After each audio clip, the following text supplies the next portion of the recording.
बिस्मिल्लाहिर्रहमानिर्रहीम जी, अस्सलाम वालेकुम। कैसे हैं आप लोग? उम्मीद करता हूँ खैरियत से होंगे। बच्चों, वन शॉट लेक्चर में आपको वेलकम करते हैं। पहले तो मुझे ये बताएं कि आपकी तैयारी कैसे चल रही है और क्या माहौल है, कैसी प्रिपरेशन कर रहे हैं। और आज की वीडियो में हम करेंगे कुछ इंपॉर्टेंट टॉपिक्स एंट्री टेस्ट ईकेट के, ताकि जिसमें जो कुछ वो टॉपिक्स स्पेशली जो कि पहले आ चुके हैं उनको हम जो है वो दोबारा से एक्सप्लेन करेंगे ब्रीफिंग के साथ। उसकी हम कुछ एमसीक्यूज करेंगे एक ही लेक्चर में। एक लंबी सारी वीडियो होगी। मुझे नहीं पता ये वीडियो कितनी बड़ी बनने वाली है, लेकिन मैं आपसे ये कहूँगा कि एक साथ सारी वीडियो नहीं देखिएगा, ठीक है?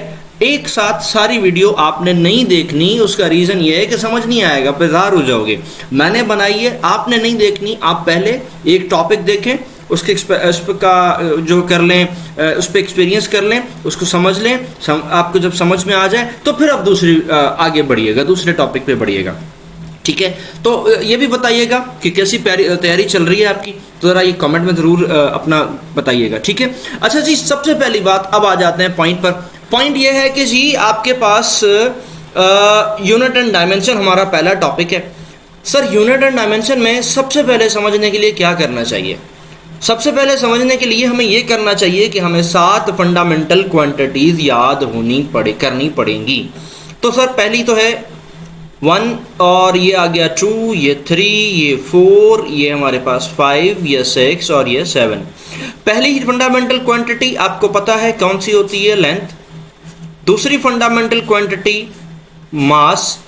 तीसरी फंडामेंटल क्वांटिटी टाइम। चौथी fundamental quantity amount of substance. पांचवी फंडामेंटल क्वांटिटी करंट। छठी फंडामेंटल क्वांटिटी टेम्परेचर। और सातवीं फंडामेंटल क्वांटिटी ल्यूमिनियस इंटेंसिटी, ठीक है? Luminous intensity. ओके जी। तो सर, पहले तो इनके यूनिट्स लिख लो। फार्मूलाज, इनके फार्मूलाज तो हैं नहीं, लेकिन हाँ कुछ के फार्मूलाज भी हैं। इनका यूनिट लिख लो। सर, इनका एसआई यूनिट होगा मीटर,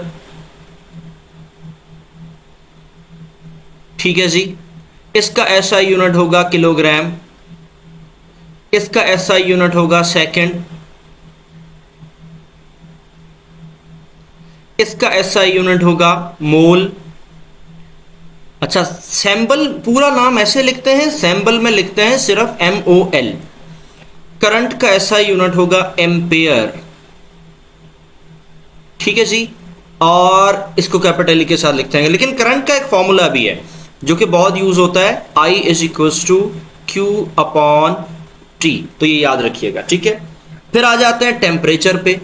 टेम्परेचर का ऐसा यूनिट है केल्विन। बहुत सारे बच्चे सेल्सियस लगा देते हैं गलती से, तो नहीं, टेम्परेचर का ऐसा यूनिट है केल्विन। ल्यूमिनियस इंटेंसिटी का ऐसा यूनिट है कैंडला, CANDLA, और इसको हम लिखते हैं CD के साथ, ठीक है जी। अच्छा, अब आगे बढ़ते हैं। यहाँ पे मैंने मिस्टेक कर दी। यहाँ पे मैंने बेस यूनिट नहीं लिखना था, यहाँ पे मैंने लिखना था डायमेंशन, ठीक है? कोई बात नहीं, ठीक है? अच्छा जी, अब ये बेस यूनिट भी, अच्छा एक और बात बताऊं, ये बेस यूनिट भी कहलाते हैं, एसआई यूनिट भी कहलाते हैं। इसका मतलब ये हो, क्योंकि एक्चुअल बेस यूनिट कहा किसको जाता है ये तो मैं यहाँ पे बताऊं। यहाँ पे एक बात को जरा सा गौर से सुनिएगा ताकि बेस यूनिट का पता चले, ठीक है?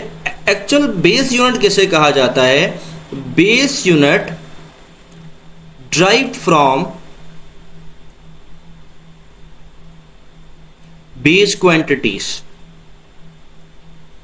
आसान से लफ्जों में बता रहा हूं, कैसे मैं आपको बता देता हूं कि वो यूनिट जो कि बेस क्वांटिटी को रिप्रेजेंट कर रहा हो या उनसे मिलके बना हो, ठीक है, उसको क्या कहते हैं? बेस यूनिट कहा जाता है। तो इसका तो बेस यूनिट मीटर ही रहेगा क्योंकि ये फंडामेंटल है। मास का बेस यूनिट केजी रहेगा। सेम सेम सेम, ये भी सेम, ये भी सेम। तो ये सबके बेस यूनिट आपके पास सेम आ गए। डायमेंशन अभी नहीं बताऊंगा मैं, डायमेंशन को फिर से रिवर्स करते हैं, बैक करते हैं। तो सबसे पहले, अब ये 7 क्वांटिटीज यूनिट आ गए। अब आपने एसआई यूनिट और बेस यूनिट निकाल लें, ठीक है? तो सबसे पहले कुछ आसान से हम बेस यूनिट निकालते हैं ताकि आपको याद रखना। एक बात यहां पे मैं लिख दूं कि बेस यूनिट को याद नहीं करते, बेस यूनिट को याद नहीं करते, ठीक है, तो फिर सॉल्व क्या करते हैं, फिर सॉल्व करते हैं। ठीक है, एक बात आपने यहाँ पे लिख लेनी है, याद भी कर लेनी है कि बेस यूनिट को याद नहीं करना, सॉल्व करना है। कुछ बेस यूनिट्स को याद करना पड़ेगा, बाकियों को सॉल्व करना है। सही है, ओके। तो चलें जनाब, अब चलते हैं हम मजीद क्वांटिटीज़ के ऊपर, जो ड्राइव्ड क्वांटिटीज़ हैं, जिनके हम बेस यूनिट भी फाइंड करेंगे, एसआई यूनिट भी फाइंड करेंगे और डायमेंशन भी फाइंड करेंगे। ठीक है, तो सबसे पहले जनाब हमारे पास वेलोसिटी जो क्वांटिटी है उसको हम कहते हैं लीनियर वेलोसिटी। ठीक है जी, लीनियर वेलोसिटी इधर ही लिख देते हैं। ओके, लीनियर वेलोसिटी के लिए इसके साथ सेम स्पीड का बेस यूनिट भी वही होगा।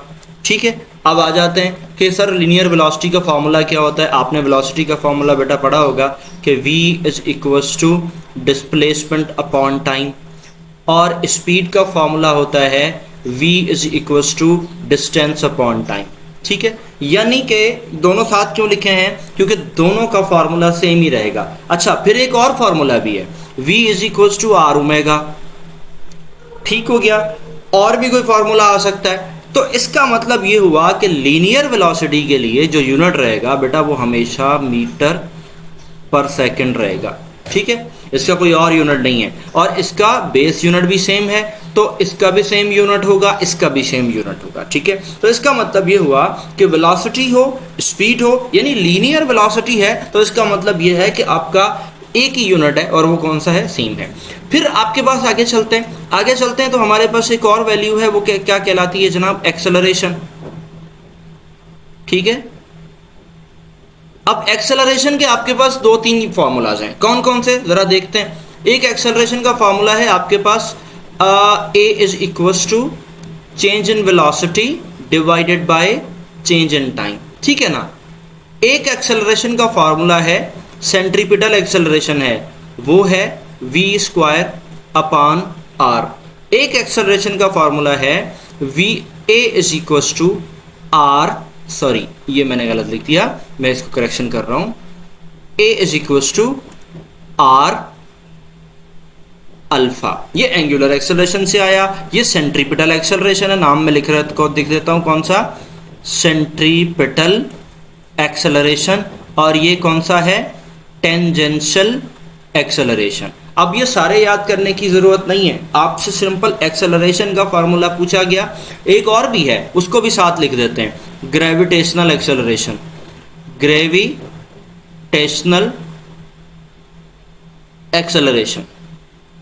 अब ये कितने फार्मूलास हो गए, चार हो गए ना, 1 2 3, जिसको हम किसके साथ लिखते हैं, जी के साथ लिखते हैं, कैपिटल जी स्मॉल जी के साथ लिखते हैं। तो बच्चा जी इसका यूनिट क्या रहेगा, मीटर पर सेकंड स्क्वायर। इसका भी यूनिट सेम, इसका भी यूनिट सेम, इसका भी यूनिट सेम। तो इसका मतलब चार क्वांटिटीज आपने एक वक्त में याद कर ली। सिंपल आपने ये याद रखना है कि किन किन क्वांटिटीज का यूनिट सेम है। तो आपको करना पता क्या होगा, जरूरी नहीं है कि आप इसको भी याद करो, इसको भी याद करो, इसको भी याद करो। आपने करना यह है कि आप सिंपल इसको याद कर लो, ठीक है, इसकी प्रैक्टिस कर लो, इसका यूनिट निकाल लो। जब इसका यूनिट निकाल लोगे तो 1 2 3 और ये चारों का एक साथ आपके पास आ जाएगा। ठीक है, डायमेंशन अभी भी मैं आपको नहीं करा रहा हूं, ठीक, ओके। अब आ जाते हैं 10 पे। हम 10 की बात करते हैं तो जनाब 10 क्वांटिटी नंबर 10 हमारे पास क्या बनेगा, force, F is equal to, एक मिनट, हाँ जी, फोर्स आ जाएगी, F फोर्स। फोर्स का जो कई फॉर्मूलाज हैं मैं आपको एक बता देता हूं। एक है F is equal to ma, एक है F is equal to minus का kx, एक है F is equal to capital G m1 m2 divided by r square, एक है F is equal to k q1 q2 divided by r square. समझ रहे हैं बात को। ये तो कुछ मुझे जो याद थे इस वक्त वो मैंने लिख दिए। आपने क्या करना है, अब आपने करना यह है कि इस फोर्स का जो एक्चुअल में यूनिट है आपने रट्टा लगाया होगा, और वो क्या लगाया होगा कि जनाब सर फोर्स का यूनिट क्या है, फोर्स का यूनिट होता है जी न्यूटन। ठीक है, ओके जी, जिसको हम लिखते हैं कैपिटल एन के साथ। ये तो हो गया एसआई यूनिट। तो सर अब आप ये बताएं कि इसका बेस यूनिट क्या होगा। तो मास का यूनिट क्या था, केजी। अब ये बेस यूनिट निकाल रहे हैं, याद रखना। एक्सेलरेशन का यूनिट क्या था, मीटर पर सेकेंड स्क्वायर। तो समझ आ गया। इसका यूनिट न्यूटन था, इसका यूनिट केजी मीटर पर सेकंड स्क्वायर था।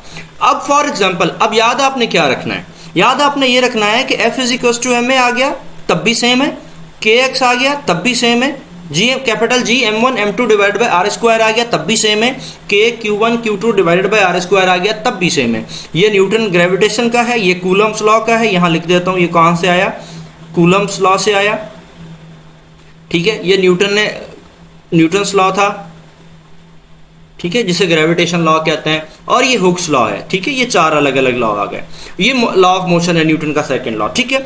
लेकिन अब आपने पता क्या करना है, आपने सारे फार्मूलाज को नहीं प्रैक्टिस करनी, आपने F is equal to M A की प्रैक्टिस करनी है। F is equal to M A की जब प्रैक्टिस हो जाए तो इसका मतलब आपने इन चारों की प्रैक्टिस कर ली, और भी कोई फिलहाल वेट फार्मूला आए तो वो भी आपको समझ में आ जाना चाहिए, ठीक है। एक फार्मूला मैं आपको और याद दिलाता हूँ, वो क्या है, वो ये है कि जनाब मिसाल के तौर पे अगर वेट का फार्मूला आ जाए, जो का फार्मूला क्या है जनाब इसका, W is equal to mg, ठीक है। तो इसका मतलब ये हुआ कि इसका भी यही फार्मूला है जो इसका है, ये बात ध्यान में रखिएगा। क्यों, अगर आप सॉल्व करने की कोशिश करो तो मैं आपको सॉल्व करा देता हूं, देखो ना कि क्या बनेगा, मास के लिए बनेगा kg, ग्राम सॉरी जी एक्सेलरेशन है, एक्सेलरेशन के लिए क्या बनेगा, मीटर पर सेकंड स्क्वायर। देखो ऊपर और नीचे सेम है, जब बेस यूनिट सेम है तो ऑफ कोर्स ये वाला यूनिट भी सेम होगा, और वो क्या होगा, न्यूटन। अब आपने करना ये है कि आपने सिंपल फोर्स का formula F is equal to M A याद करना है, उसके बाकी याद तो करने पड़ेंगे लेकिन यूनिट के लिए याद नहीं करने। यूनिट के लिए आपको क्या करना पड़ेगा, F is equal to M A याद करना है, उसके बाद सब फॉर्मूलाज आपके पास सॉल्व हो जाएंगे, ठीक।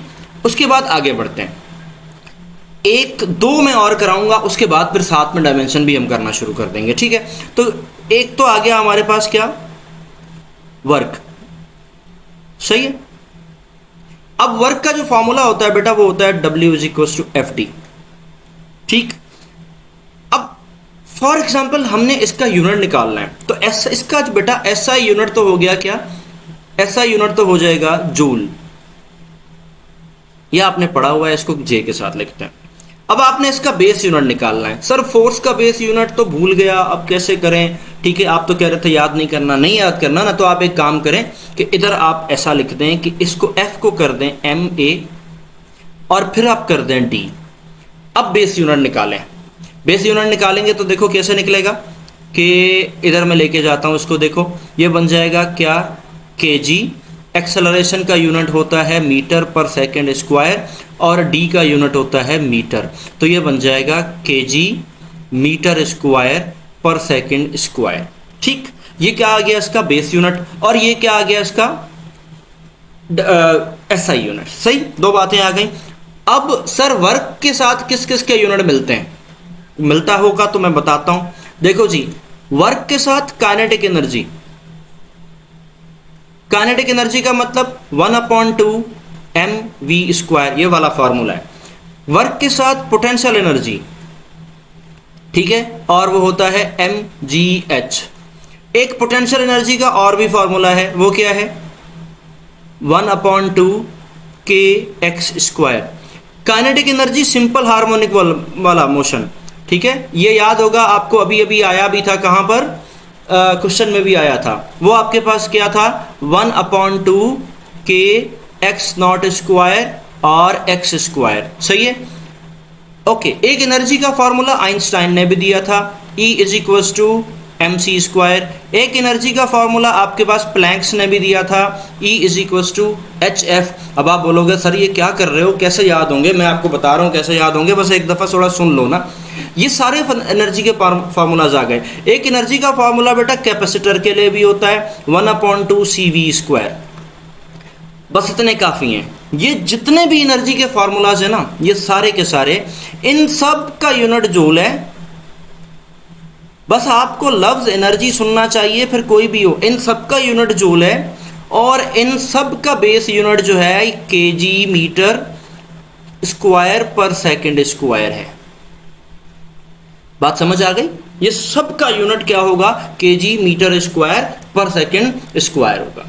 अब तो बात समझ आ जानी चाहिए मेरा ख्याल है। तो यानी यह कितने आपके पास हो गए जनाब, कि 7। उसके बाद हमने आगे चलते हैं, कि यानी एक एक क्वांटिटी में जहाँ जहाँ मैं नंबर नहीं लिख रहा, इसका मतलब उसमें चार चार पाँच पाँच क्वांटिटीज़ हैं। यानी आपने देखो एक ही वक्त में 1 2 3 4 5 6 7 8 क्वांटिटीज़ का कम से कम आपने एक ही वक्त में यूनिट फाइंड कर लिया। ऐसे ही आपने डायमेंशन फाइंड करनी है, बस एक क्वांटिटी मुझे और करा लेने दें, ठीक है। अच्छा जी, आपके पास एक और बात भी मैं भूल गया कि आपके पास एक और चीज़ आ गई। 12 पॉइंट पे हम जाते हैं। अब आ जाता है, मैं बीच में एक जगह स्पेस छोड़कर फिर लिख रहा हूँ, ऐसा क्यों किया मैं बता देता हूँ। अब आते हैं पावर के फॉर्मूला पे।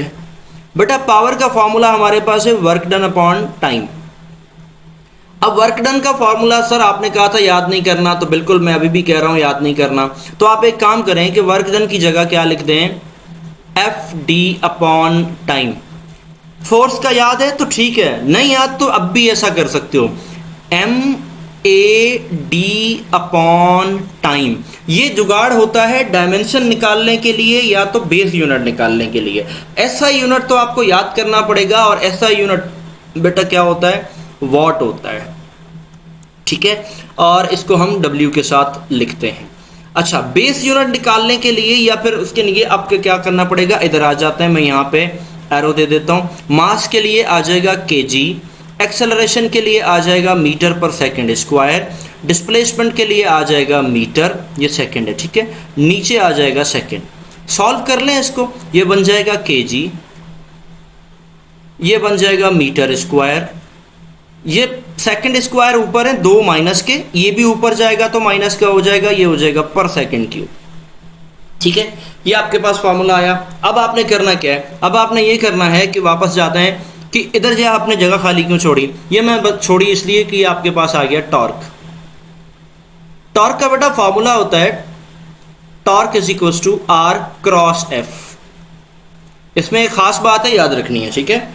पहले तो ऐसा यूनिट निकालते हैं। ऐसा यूनिट इसका जूल नहीं है, इसका न्यूटन मीटर है। लेकिन अगर आप इसका बेस यूनिट निकालोगे तो कैसे निकालोगे, देखो आर, ठीक है, और इसके साथ आ जाएगा क्या, एम ए।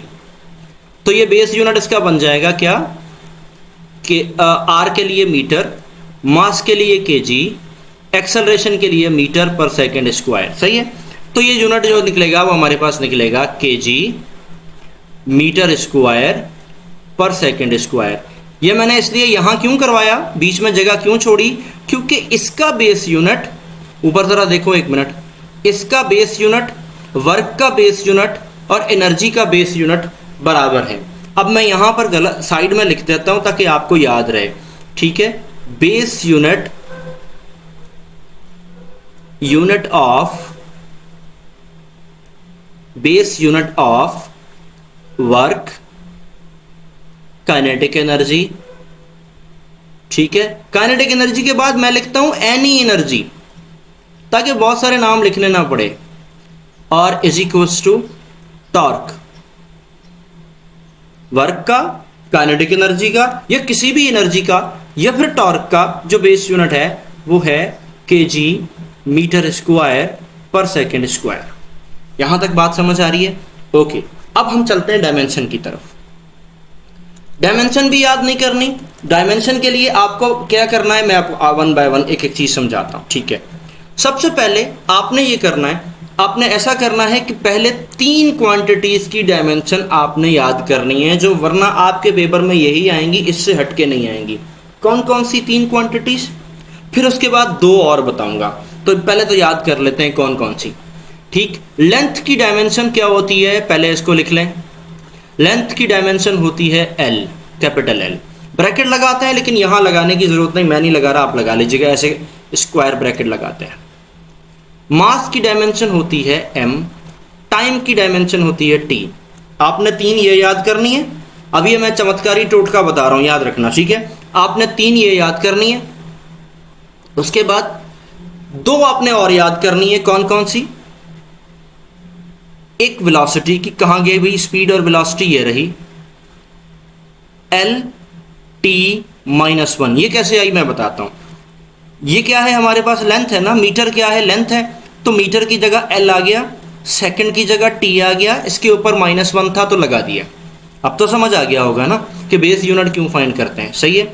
एक्सेलरेशन की जगह, चलो अब हम फाइंड करते हैं। मीटर की जगह एल आ गया, सेकंड की जगह टी आ गया, इसके ऊपर -2 लगा हुआ है तो -2 लगा देते हैं, ये आपके पास डायमेंशन फाइंड होगी। ब्रैकेट लगाओ या ना लगाओ खैर है। अच्छा जी, अगर इन सारी एक्सेलरेशन का बेस यूनिट सेम है तो इसका मतलब इन सारी एक्सेलरेशंस की, सारी क्वांटिटीज की हमारे पास डायमेंशन भी सेम है। अगेन रिपीटिंग, अगर ये इन सारी क्वांटिटीज का बेस यूनिट सेम है, कौन कौन सी quantities? Acceleration, centripetal acceleration, tangential acceleration, gravitational acceleration, इनका अगर बेस यूनिट सेम है तो इसका मतलब ये होगा कि इनकी जो है वो डायमेंशंस भी सेम होंगी। ये बात आपने याद रखनी है। कितनी डायमेंशन हो गई ये मैं ये लिख के बता, इधर मैं लिख दूं कितनी आपने याद करनी है। एक, आपने लेंथ को याद करना है। दूसरा, आपने मास को याद करना है। तीसरा, आपने टाइम को याद करना है। चौथा, आपने स्पीड या वेलोसिटी को याद करना है। पांचवा, एक्सेलरेशन को याद करना है। छठा, एरिया को याद करना है। और सातवां, वॉल्यूम को याद करना है। आपका टेस्ट हो जाएगा। क्यों? क्योंकि इसी से बाकी चीजें सॉल्व करनी है। ऐसा नहीं कि इन्हीं को याद करना है, लेकिन इसी से बाकी चीजें हमने सॉल्व करनी है। ठीक है, अब इन 7 क्वांटिटी से हम बाहर नहीं निकलेंगे। ठीक है, तो एक काम करते हैं ना कि हमने लेंथ का तो लिख लिया, लेंथ की थी L, मास की है M, टाइम की है T, स्पीड ऑफ वेलोसिटी की है LT-1, एक्सेलरेशन की है LT-2, एरिया की है, एरिया क्या होता है? मीटर स्क्वायर इसका यूनिट होता है। सही है, तो M है ना, M की बदले L आया, ऊपर स्क्वायर लगा हुआ था। वॉल्यूम का यूनिट होता है मीटर क्यूब, तो इसका मतलब ये हो गया L3। याद रखनी है, यही 9 याद रखनी है। अभी बहुत सारी डायमेंशंस मजीद आगे जाके सॉल्व करवाता हूं। ओके, आ जाते हैं पावर पे। नहीं सॉरी, पावर से पहले क्या था? एनर्जी पे, वर्क पे, एनर्जी पे, उससे पीछे क्या है? फोर्स है। हाँ जी, अब फोर्स की डायमेंशन कहां से निकालेंगे? इधर से निकालेंगे। अगर आपको बेस यूनिट फाइंड करना आता है ना तो डायमेंशन फाइंड करनी आ जाएगी। अब तो आपने करना क्या होगा कि बेस यूनिट ही फाइंड करना है, डायमेंशन खुद ही फाइंड हो जाएगी। देखो, ये आपने बेस यूनिट फाइंड किया था, कैसे फाइंड किया था? मास की जगह केजी, एक्सेलरेशन की जगह मीटर पर सेकंड स्क्वायर। अब केजी की क्या है? एम। ठीक है, एक सेकेंड, केजी के लिए क्या होगा? एम, क्योंकि ये मास है। मीटर के लिए क्या होगा? एल, क्योंकि ये लेंथ है। सेकंड के लिए क्या होगा? टी, क्योंकि ये टाइम है। जनाब, ये फोर्स की डायमेंशन हो गई। अब इस वाली फोर्स की भी डायमेंशन सेम है, इस वाली की भी सेम है, इस वाली की भी सेम है, और वेट की डायमेंशन भी यही रहेगी। तो फिर रट्टे लगाने की जरूरत नहीं, आपको एक ही क्वांटिटी की डायमेंशन फाइंड याद करनी है, फिर सारी फोर्सेस आ जाएं और सारी फोर्सेस की डायमेंशन एक ही जैसी होगी, इसमें कोई भी चेंजिंग नहीं आएगी। सर आ जाते हैं वर्क पे। वर्क का फॉर्मूला तुमने निकाल रखा है, केजी की डायमेंशन अब याद करो जल्दी से, शाबाश। केजी की डायमेंशन थी m, मीटर की डायमेंशन थी l, और फिर सेकंड की डायमेंशन थी t। एक्चुअल फार्मूला है ये वाला ना, मैं इसको बॉर्डर ये वाला है। ठीक है, तो यहां पर आ जाते हैं अब। तो भाई केजी के ऊपर कुछ नहीं, मीटर के ऊपर स्क्वायर है, और सेकंड के ऊपर -2 है। ये बन गई किसकी डायमेंशन? वर्क की डायमेंशन। ओके, यही डायमेंशन काइनेटिक एनर्जी की, ठीक है, यही डायमेंशन पोटेंशियल एनर्जी की, यही डायमेंशन सिंपल हार्मोनिक मोशन की काइनेटिक एनर्जी, यही डायमेंशन mc² की, यही डायमेंशन hf की, यही डायमेंशन cv² की। और भी कोई तुम्हें एनर्जी का यूनिट कहीं से उड़ता फुड़ता भटकता हुआ नजर आ जाए तो उसकी डायमेंशन सेम ही होगी। एक बात अब मैं यहां पे लिख दूं, मैं ये लिख देता हूं कि डायमेंशन ऑफ किसका? वर्क का, काइनेटिक एनर्जी का, एनी एनर्जी का। सर टॉर्क का भी? हाँ, टॉर्क का भी सॉल्व नहीं किया, लेकिन मैं पहले लिख रहा हूं, एक ही रहेगा। कौन सा? जो ऊपर वाला है, ml² t-2। सर टॉर्क का कैसे करके देख लेते हैं ना। ये देखो, ये देखो, यहां पर टॉर्क का फॉर्मूला की यूनिट क्या निकला था, जरा देखना। केजी के लिए आ जाएगा m, मीटर के लिए आ जाएगा L, सेकंड के लिए आ जाएगा T, इसके ऊपर -2, इसके ऊपर 2। एक बात याद रखना कि जिसका बेस, जिन क्वांटिटीज का बेस यूनिट सेम होगा उन क्वांटिटीज की डायमेंशन भी सेम होगी। मैं यहाँ पॉइंट की में लिखता हूँ कि जिन क्वांटिटीज का बेस यूनिट सेम होगा उन क्वांटिटीज की डायमेंशन भी सेम होगी, चाहे वो 10 क्वांटिटीज हो चाहे वो 15। तो इसका मतलब आपने 20, 22, 25 क्वांटिटीज कर ली सिर्फ 2-3 डायमेंशन के अंदर। ये तरीका टोटका याद करना, वरना समझ में नहीं आएगा कि काइनेटिक एनर्जी, वर्क और फिर टॉर्क की एनर्जी कोई भी हो सकती है, उन सब की डायमेंशन सेम। चलो पावर का निकालते हैं। पावर का अगेन वही तरीका, मैंने आपसे कहा है कि अगर आपको बेस यूनिट फाइंड करना आ गया तो डायमेंशन फाइंड करना तो मज़ेदार काम है। केजी का M, मीटर का L, सेकंड का T, इसके ऊपर -3, इसके ऊपर 2, ये बन गई पावर की डायमेंशन। ठीक हो गया जी। मैं आपको एक बात बताऊं कि तकरीबन हमने जो है वो 70% हमने डायमेंशंस कर ली हैं। ठीक है, इतनी सी डायमेंशंस में हमने 70% कर ली हैं। चलो एक और करते हैं, तुमने सुना तो होगा, ठीक, 14 वाला। ठीक, 14 में आता हूं तो मैं कहता हूं मोमेंटम की बात कर रहा हूं। कौन सा? Linear momentum. लीनियर मोमेंटम, ठीक। फॉर्मूला होता है P = mv। तो इसका जो SI यूनिट होता है वो होता है न्यूटन सेकंड। बेस यूनिट आप निकाल सकते हो कैसे? मास का यूनिट होगा kg, वेलोसिटी का यूनिट होगा मीटर पर सेकंड। ठीक है, तो डायमेंशन भी निकाल लो ना यार फटाफट से। कैसे निकालोगे? kg के लिए मास, मीटर के लिए L, हाँ, और सेकंड के लिए T, इसके ऊपर -1, बाकियों पे कुछ नहीं। हो गई डायमेंशन फाइंड, कोई मसला है क्या? ठीक, एक डायमेंशन और, ताकि प्रैक्टिस अच्छी हो जाए। 15, हमारे पास एक फॉर्मूला है, क्वांटिटी है जिसे कहते हैं एंगुलर मोमेंटम। एंगुलर मोमेंटम, उसका फॉर्मूला है बेटा L = R×P। P मतलब ये ऊपर वाला क्वांटिटी, ठीक है। तो मैं इसको खोल के लिख देता हूं यहां पे, क्या? RmV। ठीक, एक्चुअल फार्मूला कौन सा है? ये वाला है, ये वाला, नीचे वाला नहीं है। नीचे वाला तो फिर एक्सप्लोर करने के बाद हो जाएगा, सही है। तो इसका जो यूनिट होता है बेटा वो ऐसा यूनिट होता है जूल सेकंड। डायमेंशन और बेस यूनिट ये आपने फाइंड करना है। कैसे फाइंड करें? देखो, आर की जगह आएगा मीटर, मास की m, ठीक है, ये मास है, मास की जगह आएगा kg, और वेलोसिटी की जगह आएगा मीटर पर सेकंड। इनको सही कर लो तो आ जाएगा kg, मीटर को मीटर से मल्टीप्लाई कर दो, मीटर स्क्वायर, ये हो जाएगा पर सेकंड। तो जनाब ये आपका बेस यूनिट फाइंड हो गया। ठीक, ये आपका मामला हल। डायमेंशन फाइंड करने के लिए बड़ा आसान सा काम। कैसे क्या करोगे? केजी के लिए लगा दोगे मास m, मीटर के लिए लगा दोगे L, टाइम के लिए लगा दोगे T, तो ये बन जाएगा -1, ये हो जाएगा 2, ये बन गई आपके पास एंगुलर मोमेंटम की डायमेंशन। ठीक, एक सवाल आता है बार बार, वो ये होता है कि एक क्वेश्चन है, उसे कहते हैं प्लैंक्स कांस्टेंट। एक फिजिकल क्वांटिटी है, उसे कहा जाता है प्लैंक्स कांस्टेंट। अच्छा, वो क्या? मैं यहाँ पे लिख के बताता हूँ। E = पहले तो नाम लिख देता हूँ, क्या? Planck's constant. कांस्टेंट, ठीक है, ये एंगुलर मोमेंटम है, ये प्लैंक्स कांस्टेंट है, ठीक है। तो यहां पर उसका जो फॉर्मूला है ना वो ऊपर पढ़कर आए हो, E = hf। ठीक, अब सवाल ये आता है कि सर H = E/F।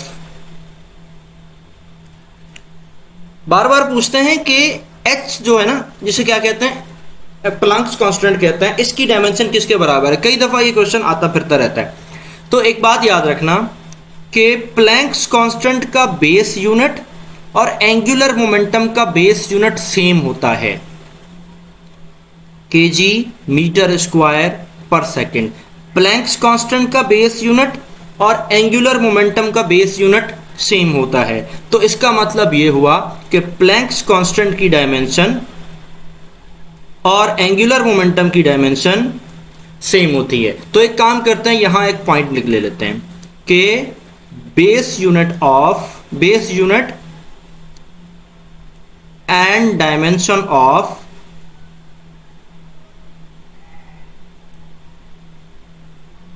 किसका?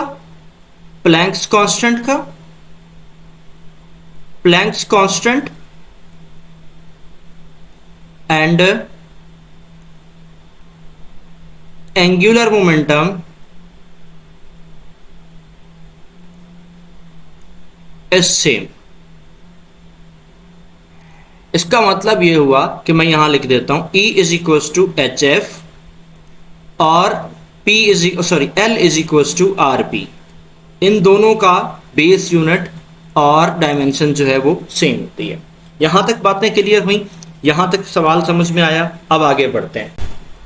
अच्छा जी, चले फिर ऐसा करते हैं कि कुछ अब इंटर की क्वांटिटीज भी कर लेते हैं ताकि थोड़ा सा आपको याद आ जाए। बाकी लाजमी बात है, कुछ खुद भी आप देखेंगे। तो इंटर की क्वांटिटीज में सबसे पहले है हमारे पास चार्ज, ठीक है। उसके बाद हमारे पास है करंट। अब चार्ज का जो ऐसा यूनिट फॉर्मूला होता है वो होता है Q is equal to I into T. और जो करंट का फॉर्मूला होता है वो हमारे फॉर्मूला है वो क्या है? I is equal to Q upon T, ठीक है। अब देखो, इसका जो एसआई यूनिट होगा वो होगा कूलम, जिसे कैपिटल C के साथ लिखेंगे, और इसका जो एसआई यूनिट होगा वो होगा एम्पेयर, जिसे कैपिटल A के साथ लिखेंगे, ठीक है। इसका बेस यूनिट कोई नहीं होता। इसका बेस यूनिट क्या है? वही है जो है, यही सेम ही बेस यूनिट होता है, लेकिन इसका बेस यूनिट होगा एम्पेयर मल्टीप्लाई बाय सेकेंड, ठीक। तो इसकी डायमेंशन वैसे आती नहीं है, लेकिन लिख देते हैं क्या? एम्पेयर और साथ में क्या आ जाएगा? टी, यानी क्या? ए की जगह सेम आएगा, सेकंड की जगह टी आ जाएगा, ठीक। आगे बढ़ते हैं। एक और क्वांटिटी हमारे पास है जिसे हम कहते हैं पोटेंशियल डिफरेंस। अब हम डायमेंशंस नहीं करेंगे, पोटेंशियल डिफरेंस, क्योंकि इनकी डायमेंशन हमारे पास नहीं आती। पोटेंशियल डिफरेंस का जो फॉर्मूला होता है वो होता है कि V is equals to work done upon charge, और जिसका ऐसा यूनिट होता है वोल्ट। अब हम आगे नहीं करेंगे, फर्स्ट ईयर का हमने कर लिया, अब इंटर की हम नहीं करेंगे क्योंकि ऐसा कोई क्वेश्चन फिलहाल आपके पास आया नहीं है, सो दैट्स वाई मैं इसको हटा रहा हूं ना। आगे चलते हैं, फिर आ जाते हैं सर 19 पर। 19 पर आपके पास एक और क्वांटिटी है जिसे कहते हैं कैपेसिटेंस। कैपेसिटेंस का जो यूनिट होता है, फॉर्मूला होता है, वो आता है Q इज इक्वल्स टू, इस फॉर्मूला में से निकलता है Q is equals to CV और C is equals to Q upon V। इसका जो यूनिट आपके पास होता है उसे कहते हैं फैरेड, और इसे लिखा जाता है F के साथ। फिर एक और क्वांटिटी है जिसे कहा जाता है रेजिस्टेंस, और इसका जो हमारे पास यूनिट है वो क्या है जनाब? ओहम। इसका फॉर्मूला भी है, वो भी लिख देता हूं मैं, V is equals to I R, जिसे हम R जो है वो क्या बनेगा? V upon I। अच्छा, एक यूनिट आपके पास, एक फॉर्मूला आपके पास और आया, वो क्या था? वो आपके पास आया था 21, मैं बना के लिखता हूं, वो आया था मैग्नेटिक फ्लक्स का, मैग्नेटिक फ्लक्स, ठीक है। अब मैग्नेटिक फ्लक्स जो है ये किसके बराबर होता है और ये क्या होता है? Magnetic flux is equals to, formula जो होता है वो हमारे पास इस तरह होता है, B डेल्टा A, जिसमें B का जो यूनिट है वो टेस्ला है, ठीक है, और एरिया का यूनिट है वो है मीटर स्क्वायर। तो ये बन गया टेस्ला मीटर स्क्वायर, जिसे हम कहते हैं वेबर, ठीक है, WB के साथ लिखा जाता है। अच्छा, फिर एक और बात, एक यूनिट और आया था जिसे हम कहते हैं 22 में लिख रहा हूं, और उसे कहते हैं फ्लक्स डेंसिटी। अब फ्लक्स डेंसिटी का बेटा फॉर्मूला जो होता है वो होता है B इज इक्वल्स टू, यहीं से निकालो तो क्या बनेगा? कुछ इस तरह बनेगा। तो फ्लक्स डेंसिटी किसके बराबर हुआ? फ्लक्स का यूनिट था वेबर और एरिया का यूनिट था पर मीटर स्क्वायर। तो विच इज इक्वल्स टू, ये तो B है ना, B का यूनिट हमारे पास टेस्ला होता है, तो इसका फ्लक्स डेंसिटी का यूनिट भी क्या रहेगा? टेस्ला ही रहेगा। तो बेटा ये थे कुछ यूनिट्स जो कि मैंने आपको थोड़ी सी प्रैक्टिस कराई है, जो हमारे पिछले पेपर्स में आ चुके हैं, इसलिए मैंने उसकी आपके पास प्रैक्टिस कराई है। यहाँ पर मुझे एक और यूनिट आया जो कि क्वेश्चन लास्ट टाइम आया था, मैंने आपको बताना भूल गया, और वो था ईएमएफ, इलेक्ट्रोमोटिव फोर्स, यानी इतनी मोटी फोर्स। ठीक है, इसका जो यूनिट है वो हमारे पास क्या है, वोल्ट है। पोटेंशियल डिफरेंस का और ईएमएफ का यूनिट सेम होता है। Unit of potential difference and EMF is same. वो क्या था, वोल्ट।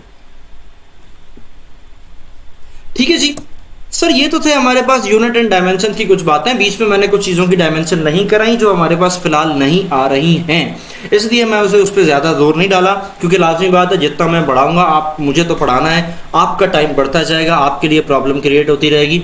सो आगे बढ़ते हैं। तो चलें जी आगे बढ़ते हैं, अब आगे चलते हैं चैप्टर नंबर 2 की तरफ, देखते हैं उसके कुछ हम टॉपिक्स करते हैं। सबसे पहले हम बात करते हैं वेक्टर की। सर वेक्टर किसे कहते हैं, वेक्टर क्वांटिटी किसे कहते हैं? मेरी बात को गौर से सुनिएगा, आसान से लफ्जों में रटवाना है बड़ी जल्दी से। सर ऐसी क्वांटिटी जिसके पास यूनिट हो, मैग्नीट्यूड हो और डायरेक्शन हो, तीन चीजें होना लाजमी है, 1 2 और ये 3, यूनिट हो, मैग्नीट्यूड हो, डायरेक्शन हो, उसे वेक्टर क्वांटिटी कहते हैं। फिर एक और बात, ऐसी क्वांटिटी जो कि वेक्टर लॉ को भी फॉलो करे, क्योंकि वेक्टर लॉ तो मैथमेटिक्स का फॉर्म है ना, जिसे वेक्टर मैथमेटिक्स कहा जाता है। ठीक है, ऐसी क्वांटिटी जो कि वेक्टर लॉ को भी फॉलो करे उसे हम क्या कहेंगे, वेक्टर क्वांटिटी कहेंगे। 3-4 बातें हो गई, कौन कौन सी? एक क्वांटिटी जिसके पास यूनिट हो, मैग्नीट्यूड हो, डायरेक्शन हो और वो वेक्टर लॉ को फॉलो करे। सर क्या कोई ऐसी क्वांटिटी होती है जो कि वेक्टर लॉ को फॉलो नहीं करती? जी ऐसी क्वांटिटीज होती हैं जो कि वेक्टर लॉ को फॉलो नहीं करती, और उसमें से एक क्वांटिटी है करंट। ठीक है, एक क्वांटिटी है करंट।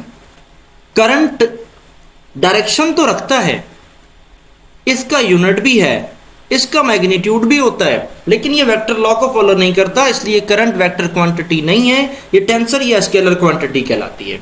वेक्टर को रिप्रेजेंट कैसे करते हैं भाई? बड़ा आसान सा तरीका है, एरो ऑन हेड लगा के रिप्रेजेंट करते हैं। लाइक इस तरह कोई अल्फाबेट होगा, कैपिटल अल्फाबेट के ऊपर एरो ऑन हेड लगाएंगे तो ये वेक्टर की रिप्रेजेंटेशन है, शो कर देगा। और कोई फिलहाल पहले तरीके थे लेकिन अब नहीं है, एक ही तरीका है। अच्छा, यूनिट वेक्टर को रिप्रेजेंट कैसे करते हैं? उसकी कुछ निशानी थोड़ी सी अलग है। ठीक है, यूनिट वेक्टर को कैसे रिप्रेजेंट करते हैं, ये स्पेलिंग में मिस्टेक हो गई। हाँ, कोई भी स्मॉल लेटर होगा, ए हो, बी हो, सी हो, इस तरह, और उसके ऊपर कैप ऑन हेड होगा, वो था एरो ऑन हेड, ये है हमारे पास कैप ऑन हेड। मैं इसको थोड़ा सा करेक्ट कर देता हूं। ठीक है, यूनिट वेक्टर का मतलब कैप ऑन हेड होगा।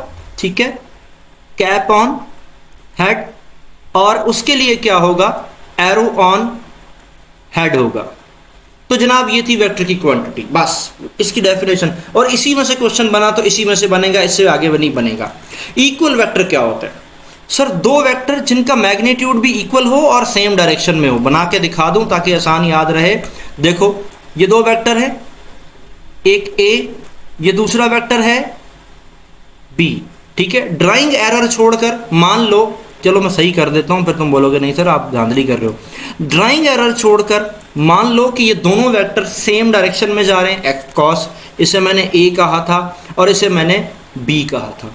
इन दोनों का मैग्नीट्यूड भी सेम है क्योंकि ये दोनों एक जैसा है, तो इसका मतलब ये दोनों वेक्टर जो हैं वो क्या, कौन से वेक्टर कहलाएंगे? इक्वल वेक्टर कहलाएंगे। एक बात याद रखना कि इक्वल वेक्टर्स के दरमियान एंगल हमेशा 0 डिग्री का होता है, ये रट लेना, सही है। चलो नेगेटिव वेक्टर क्या होते हैं? टू वेक्टर्स मैग्नीट्यूड तो सेम होगा, एक जितना ही होगा, लेकिन डायरेक्शन उनकी अपोजिट होगी, तो उन्हें नेगेटिव वेक्टर कहेंगे। कैसे सर? ऐसे, मानो ये वेक्टर ए है और मानो ये वेक्टर बी है, इन दोनों का सेम मैग्नीट्यूड है लेकिन डायरेक्शन अपोजिट है, ये हो गया ए, ये हो गया बी, तो ये दोनों क्या कहलाएंगे? ए माइनस बी। या तो ये कहलाएंगे ए माइनस बी या फिर ये कहलाएंगे बी माइनस ए। तो आप ये कह सकते हो कि ए बी का नेगेटिव है, हाँ सही है। क्या बी ए का नेगेटिव है? हाँ बिल्कुल सही है। और एक बात याद रखना कि हमेशा नेगेटिव वेक्टर में जो एंगल होगा वो 180 डिग्री का होगा। खत्म। ठीक, आगे चलो। नल वेक्टर क्या होते हैं? एक ऐसा वेक्टर जिसका मैग्नीट्यूड 0 होगा, याद रखो, ठीक है, नोन एज नल वेक्टर। इसकी कोई भी डायरेक्शन डिफाइंड नहीं होगी, आर्बिट्री डायरेक्शन होगी। कौन सी डायरेक्शन? आर्बिट्री। में यहां लिख देता हूं, आर्बिट्री डायरेक्शन होगी, अनडिफाइंड डायरेक्शन। ठीक है, आगे चलते हैं। कैसे सर, क्या मतलब? मैं आपको एग्जांपल दे देता हूं। मानो ये एक वेक्टर है, ओहो एक मिनट, मानो ये आपके पास एक वेक्टर है, वेक्टर ए। इसकी वैल्यू भी लिख देता हूं कुछ, 180 मीटर, बस ऐसे ही कुछ याद आ गया तो 180 मैंने लिख दिया। ये डायरेक्ट वेक्टर है वेक्टर बी, इसकी भी वैल्यू है 180 मीटर। दोनों के दरमियान डायरेक्शन क्या है? 90, जो है अपोजिट है, और दोनों एक दूसरे के माइनस हैं। तो अब इन दोनों का सम क्या आएगा? A minus B. कैसे सॉल्व करोगे? 180 minus 180, answer will be what? 0। तो ये 0 क्या कहलाएगा? Null vector. अब समझ जाओ, दो वेक्टर या दो से ज्यादा वेक्टर का सम अगर 0 आ जाए तो आंसर क्या कहलाएगा? नल वेक्टर कहलाएगा। अच्छा, यूनिट वेक्टर क्या होता है? ऐसा वेक्टर जिसका मैग्नीट्यूड 1 हो। ठीक है, इस यहां लिखा हुआ यूनिट मैग्नीट्यूड, इसको हम यूं भी लिख सकते हैं कि यूनिट की जगह 1 magnitude is called unit vector. Unit vector in the direction of A. अब फॉर एग्जांपल यूनिट वेक्टर का फॉर्मूला क्या होता है कि अगर आप किसी भी वेक्टर को उसके मैग्नीट्यूड से डिवाइड कर दो। कैसे? पहले तो मैं फॉर्मूला लिख देता हूं। यूनिट वेक्टर का जो एक्चुअल वर्डिंग वाला फॉर्मूला है वो क्या होगा कि एक वेक्टर को उसके मैग्नीट्यूड से डिफाइन कर दो, डिवाइड कर दो। तो ये रहा यूनिट वेक्टर। कैसे लिखा हुआ? ऐसे। तो यूनिट वेक्टर को ऐसे ही लिखा जाता है, वेक्टर को ऐसे लिखा जाता है, और मैग्नीट्यूड को ऐसे लिखा जाता है। ये तीनों बातें मैंने दोबारा लिख दी। ठीक है, अच्छा जी। अब हमारे पास 3 यूनिट वेक्टर अलग अलग डायरेक्शन में शो होने के लिए बनाए गए। मानो ये एक्स एक्सिस है, मानो ये वाई एक्सिस है, मानो ये जेड एक्सिस है। ठीक है, तो अगर यूनिट वेक्टर एक्स एक्सिस पर होगा तो आई कहलाएगा, उसकी वैल्यू 1। अगर वाई पर होगा तो जे कहलाएगा, उसकी वैल्यू 1। अगर जेड पर होगा तो के कहलाएगा, उसकी वैल्यू भी 1। तो बात समझ में आ गई? आई के लिए, एक्स के लिए आई, वाई के लिए जे, और जेड के लिए जो है वो के हो जाएगा। तो सर ये तो थे यूनिट वेक्टर्स के कुछ टाइप्स। इससे ज़्यादा मैं नहीं बता रहा क्योंकि इससे ज़्यादा हमारे पास फिलहाल नहीं आ रहे। अब आ जाते हैं एडिशन पे। एडिशन के 3 तरीके। एक तरीका तो मैंने हेड टू टेल रूल वाला ऊपर शेयर कर दिया कि प्लस माइनस कर दें। दूसरा तरीका जो है वो रेक्टेंगुलर कंपोनेंट का है। तीसरा तरीका पैरेललोग्राम का है।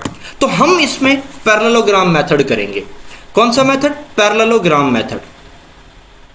ठीक है, अब होगा क्या? फॉर एग्जाम्पल कि the method is applicable when two tail of the vector is at same point. इसे कहा जाता है, ये बात गौर से सुनना, इनको कहा जाता है को इनिशियल, ये लिखा हुआ है सॉरी, को इनिशियल वेक्टर। यानी कि दो वेक्टर अगर एक ही जगह से शुरू हो रहे हों, मानो कि ऐसा आपके पास एक गाड़ी है, गाड़ी हो चुकी है बंद, अब 2 लोग हैं, एक ही जगह पे 2 रस्से बांधे उन्होंने एक हुक में, और दोनों बंदे यहां से लगा रहे हैं फोर्स।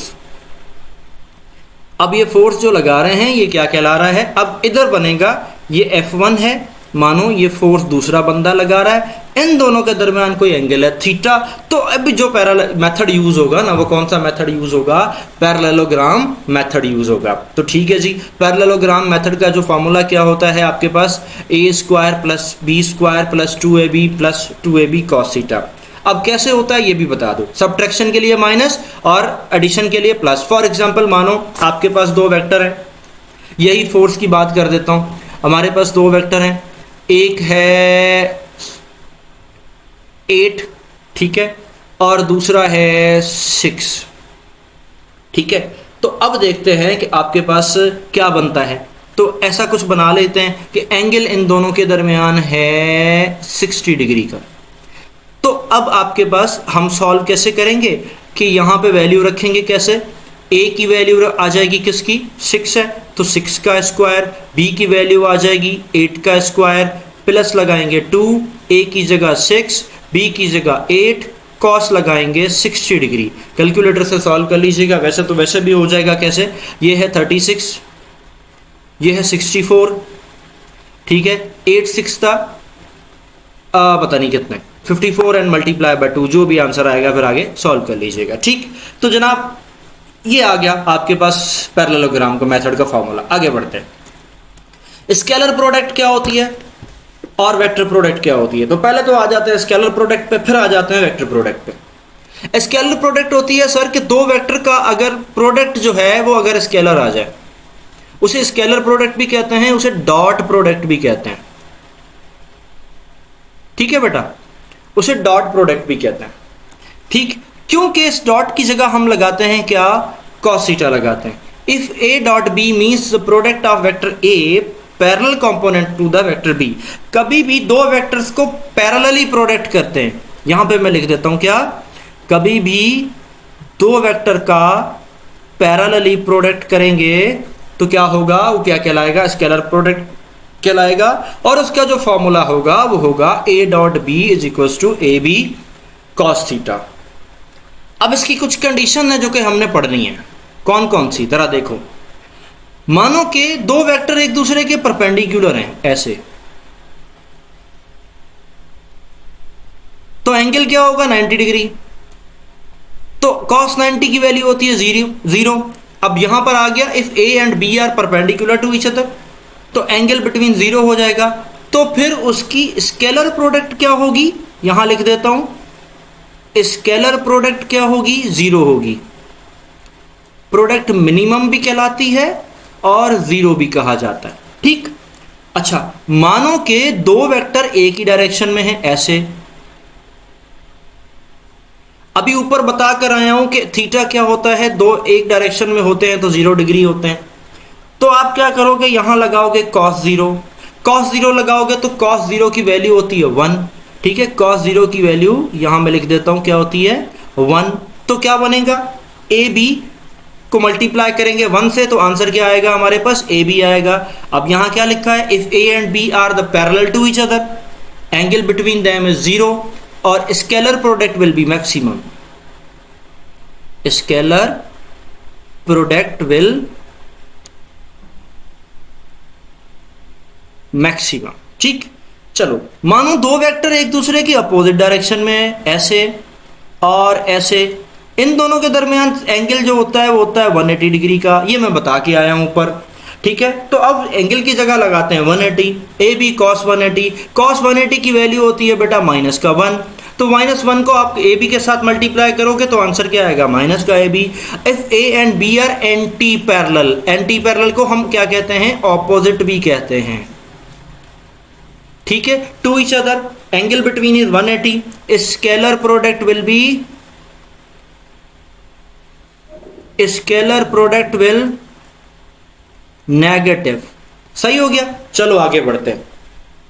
मानो दो वेक्टर हैं, उन दोनों के दरमियान एंगल है 60 डिग्री का, जस्ट लाइक उस ऐसे कि एक वेक्टर है ये, एक वेक्टर है ये, उन दोनों के दरमियान एंगल है कितना, 60 डिग्री का। This is A and this one is B, इन दोनों के दरमियान एंगल है 60 डिग्री का। सॉल्व करें क्या, सॉल्व करके देख लेते हैं। देखो हमारे पास जगह थोड़ी कम है, चलो कर लेते हैं। A B cos 60, A B cos 60 की वैल्यू होती है 1/2। ठीक, सॉरी ये तो मैं गलत लिख रहा हूं, नहीं ये तो किधर गया, अरे यार यही तो था, ये वाला है, ये वाला ऊपर वाला है, सॉरी, ओ ये वाला है, ऐसे मैं यहां पे एरो बना देता हूं। ठीक है, तो अब सॉल्व में नीचे करूंगा, answer will be the A B upon 2। तो इसको क्या कहते हैं, scalar product will be half of maximum. चलो अब नीचे वाले को सॉल्व करते हैं। नीचे वाले को सॉल्व करते हैं तो क्या बनेगा, जरा देखो। ए डॉट बी, अगर ए दोनों एक दूसरे के बराबर हैं, यानी if A and B are equal है, तो इसका मतलब यहां मैं सॉल्व करता हूं, A B cos theta, theta की जगह इज मैं क्या करता हूं, अब ए और बी की जगह मैं कुछ भी लगा सकता हूं, मेरी मर्जी में ए की जगह ए लगाऊं या बी की जगह भी ए लगा दूं, क्योंकि दोनों इक्वल है ना। और दो इक्वल वेक्टर होंगे तो हमेशा एंगल तो 0 डिग्री होता है। तो क्या बनेगा, ए डॉट ए स्क्वायर, कॉस 0 की वैल्यू होती है 1, तो आंसर इज सेम। ठीक, आगे बढ़ते हैं। दो यूनिट वेक्टर हैं, I dot I, J dot J, के डॉट के। अब आई डॉट आई को समझाता हूं, जे डॉट जे और के डॉट के समझ में आ जाएगा। आई डॉट आई, इसका मतलब पता क्या होगा, आई भी एक्स एक्सिस पर है और ये वाला आई भी एक्स एक्सिस पर है। आई की वैल्यू होती है 1, इस आई की वैल्यू भी होती है 1, डॉट की जगह लगाओ कॉस, थीटा की जगह आएगा 0 क्योंकि दोनों एक ही डायरेक्शन में है। तो क्या बनेगा, 1 इंटू 1 1, कॉस 0 की वैल्यू भी 1, आंसर इज 1। तो फिर इसी तरह जे डॉट जे, के डॉट के, बात समझ आई ना। ओके, फिर अच्छा जी ये मैंने गलत लिख दिया है, हाँ सही है ये, I dot J, J cross के, जे डॉट के डॉट आई। कैसे, मतलब सुनो, आई डॉट जे, ठीक है। अब यहां पर मैं फिगर बनाता हूं, ये आई, ये जे, ये के। आई की वैल्यू 1, जे की वैल्यू 1, थीटा डॉट की जगह लगाता हूं कॉस।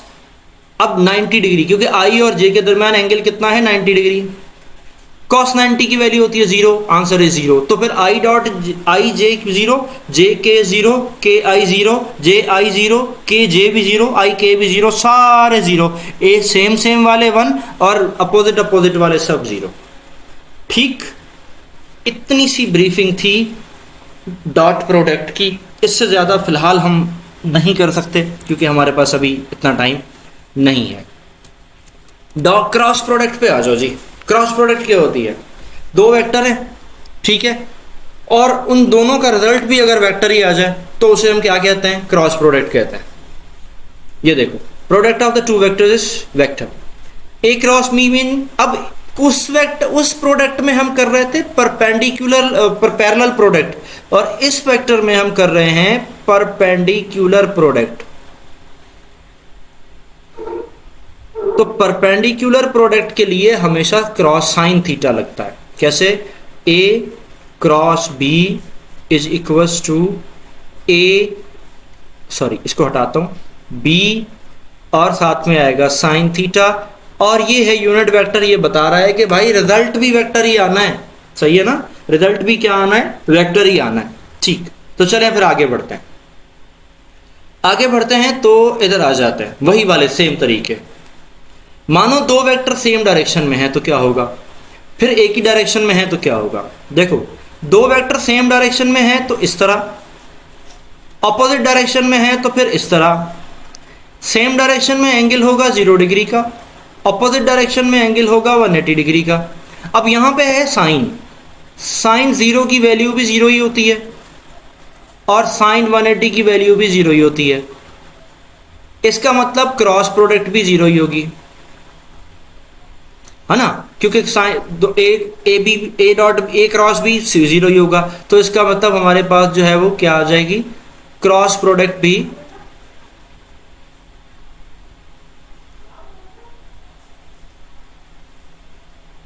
0 ही होगी। ठीक, अब मानो अगर दो वेक्टर परपेंडिकुलर हैं ऐसे, तो इन दोनों के दरमियान एंगल होगा 90 डिग्री का। तो ये बन जाएगा क्या, A B sine 90। A B sine 90 का मतलब ए बी साइन 90 की वैल्यू होती है 1, तो आंसर आ जाएगा क्या, ए बी। ठीक, ओके। फॉर एग्जाम्पल मानते हैं कि दो वेक्टर हैं ए क्रॉस ए, दोनों इक्वल वेक्टर हैं। भाई इक्वल वेक्टर हैं तो इसका मतलब एंगल तो 0 होगा ना, पिछले पढ़कर तो आए, दो इक्वल वेक्टर होंगे तो एंगल 0 होगा, सेल्फ 0, तो इसका मतलब आंसर 0 आ जाएगा। हाँ, दो वेक्टर है, यहां मैं बना देता हूं, दो वेक्टर है, उन दोनों के दरमियान, सॉरी ऐसा नहीं, इस तरह का एंगल है। ठीक है, इसको थोड़ा सही करके लिख देते हैं। हाँ, इस तरह का एंगल है और एंगल है 30 डिग्री का। एंगल 30 डिग्री का है तो फॉर्मूला लगाएं, ए बी साइन 30। साइन 30 की वैल्यू बचा 1/2, तो आंसर आ जाएगा ए बी अपॉन 2। तो यानी क्रॉस प्रोडक्ट 60 पे हाफ होती है और डॉट प्रोडक्ट 60 पे हाफ होती है और क्रॉस प्रोडक्ट जो है वो किस पे हाफ होती है, 30 पे हाफ होती है। ठीक, आगे बढ़ते हैं। भाई मेरा गला थोड़ा सा खुश्क हो रहा है, कोई नहीं, खैर है, आगे बढ़ते हैं। आई क्रॉस आई जीरो, जे क्रॉस जे जीरो, के क्रॉस के जीरो। ऐसा क्यों? एक करके दूं, आई क्रॉस आई, इसका मतलब आई की वैल्यू वन, क्रॉस वन, फिर साइन क्रॉस की जगह लगेगा साइन थीटा, थीटा जीरो, क्योंकि दोनों एक ही पे है ना, तो आंसर इज जीरो। इसी तरह जे जे भी जीरो, के भी जीरो। आई क्रॉस जे के बराबर, जे क्रॉस के आई के बराबर, और के क्रॉस ए जे के बराबर। इनका उल्टा करोगे तो नेगेटिव में वैल्यूज आएंगी। ठीक, इतनी थी हमारे पास क्रॉस प्रोडक्ट। कुछ कुछ मैंने छोड़ी हैं, कुछ बताई हैं, कुछ जल्दी में बता रहा हूँ, क्योंकि भाई शॉर्ट वन शॉर्ट में ना तो ये वन लॉन्ग लेक्चर हो जाएगा, सही है ना। तो इतना जहन में रखिएगा। और अब चलो आगे चलते हैं। प्रोजेक्टाइल मोशन नीचे नज़र मार रहा है, आंखें मार रहा है हमें। चलें जी, प्रोजेक्टाइल मोशन पे चलते हैं। प्रोजेक्टाइल मोशन क्या होता है? पहली बात तो मैं फिगर बना के समझा देता हूँ। तो कि प्रोजेक्टाइल मोशन क्या होता है? प्रोजेक्टाइल मोशन ऐसा होता है कि यानी ये है वाई एक्सिस, मान लो ये है एक्स एक्सिस, और आप ये पढ़िए बॉल, तुम्हें आया गुस्सा, ठीक है, तुमने मारी इसे लात, तो ये बॉल इस तरह करती हुई ये वाला पाथ बनाते हुए इधर पहुंच गई। ऐसे मोशन को प्रोजेक्टाइल मोशन कहते हैं। सर इसमें क्या बात है? एक मोशन, एक बॉडी, यानी एक ऐसी बॉडी या एक ऐसा मोशन जिसको हम छोड़ दें कि अब वो ग्रेविटी की वजह से चेंज हो। ये देखो, यहाँ से फेंक दिया, उसके बाद ये किसकी वजह से चेंज हो रहा है? ग्रेविटी की वजह से चेंज हो रहा है। तो ऐसे मोशन को हम क्या कहते हैं? प्रोजेक्टाइल मोशन कहते हैं। पहला line, anything thrown in a space allowed to move under the specific gravity is called projectile motion. ये जो पाथ है ना, इस पाथ को कहा जाता है, इस कर्व को कहा जाता है पैराबोला। ठीक, ये क्वेश्चन पहले आया था। और इस पाथ को कहा जाता है ट्रेजेक्ट्री। ठीक, अब लाजमी बात है, ये एक्स एक्सिस में भी जा रहा है, ये वाई एक्सिस में भी जा रहा है। अगर एक्स एक्सिस और वाई एक्सिस दोनों में जा रहा है तो भाई इसके अंदर दो तरह की वेलोसिटीज भी होंगी। एक वेलोसिटी होगी एक्स की तरफ और एक वेलोसिटी होगी वाई की तरफ। जो एक्स की तरफ होगी उसे बोलेंगे वी नॉट कॉस थीटा, और जो वाई की तरफ होगी उसे वी नॉट साइन थीटा बोलेंगे। ये आ गया, समझ आ रहा है? आगे चलता है। ठीक, अब एक्स एक्सिस वाली जो वेलोसिटी है ना, कौन सी? एक्स एक्सिस वाली, ये वाली, ये वेलोसिटी कभी भी चेंज नहीं होती, ये रिमेन कांस्टेंट रहती है,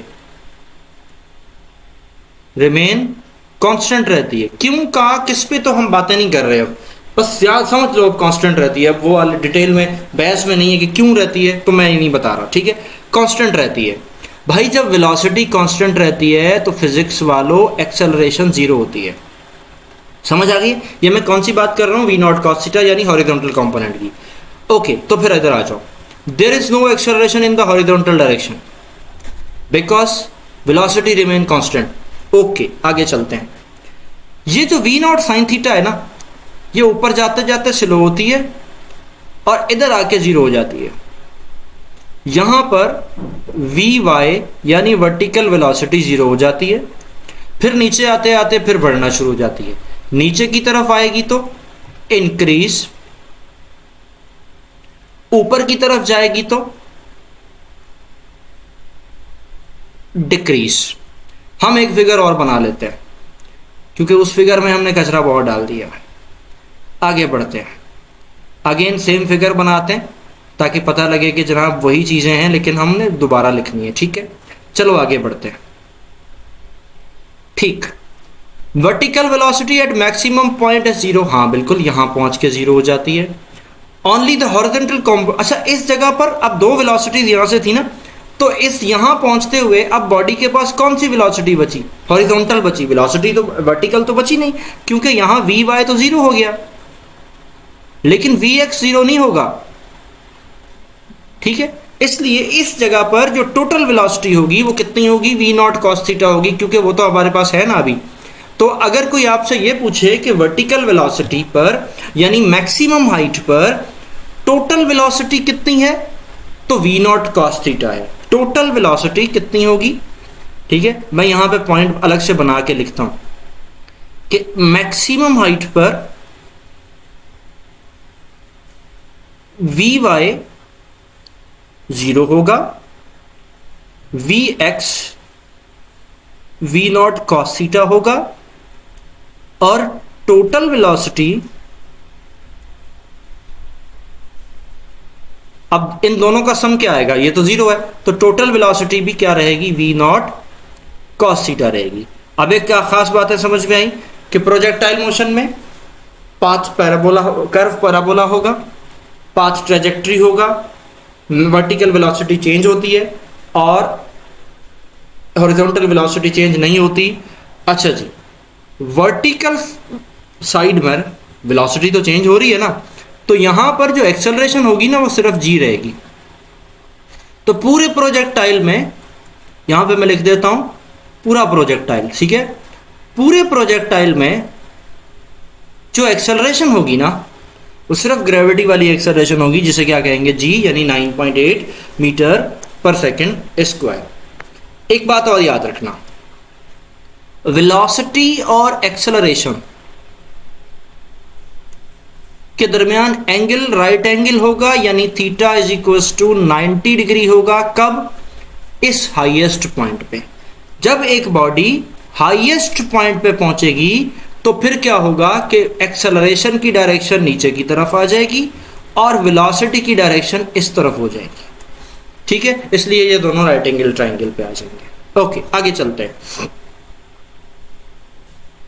अब आ जाते हैं, अब जो खास बातें थी वो मैंने आपको बता दी, ठीक है, बाकी रह गए आपके फॉर्मूलाज कि जनाब काइनेटिक एनर्जी क्या होगी, तो ये फॉर्मूला आ गया, ठीक है। इधर क्या काइनेटिक एनर्जी होगी, टाइम कितना चाहिए, तो इसके लिए फॉर्मूला, न्यूमेरिकल नहीं आएंगे, बस फॉर्मूला आपको याद करने पड़ेंगे, तो जो मैंने लिख दिए। बाकी खास खास चीजें मैंने बता दी जो आ रही थी कि प्रोजेक्टाइल मोशन में मैक्सिमम वेलोसिटी किधर होगी, मिनिमम वेलोसिटी किधर होगी, ठीक है, ये बातें, इससे ज्यादा बातें फिलहाल आई नहीं है, तो मैं इसलिए इसको डिटेल में आपको लेके भी नहीं जा रहा हूं। तो चलो बस आगे बढ़ते हैं।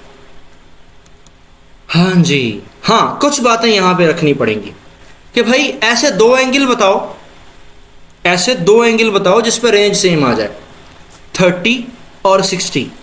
हर वो दो एंगल जिनका सम 90 आएगा वहां रेंज सेम आएगी, जिनका सम 90 होगा उनकी रेंज सेम होगी।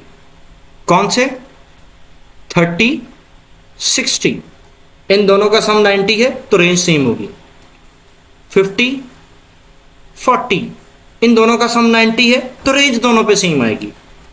70, 20, दोनों का सम 90 है तो रेंज सेम आएगी। अच्छा जी, एक सवाल और, एक प्रोजेक्टाइल है जिसने अपनी मैक्सिमम रेंज कवर कर ली, सबसे ज्यादा रेंज उसने कवर किया, तो मैक्सिमम रेंज पर उसकी हाइट कितनी होगी? रेंज का चौथा हिस्सा हमेशा, r/4, यानी एक बॉडी ने कितनी का रेंज कवर कर ली? मैक्सिमम। तो मैक्सिमम रेंज पर उसी वक्त में उसने हाइट कितनी कवर की होगी? जितनी रेंज उसने कवर की है ना, मानो उसने रेंज 100 मीटर कवर की है, तो उसने हाइट जो है वो कितनी कवर की होगी? 25 मीटर कवर की होगी। और मैक्सिमम रेंज कब मिलती है?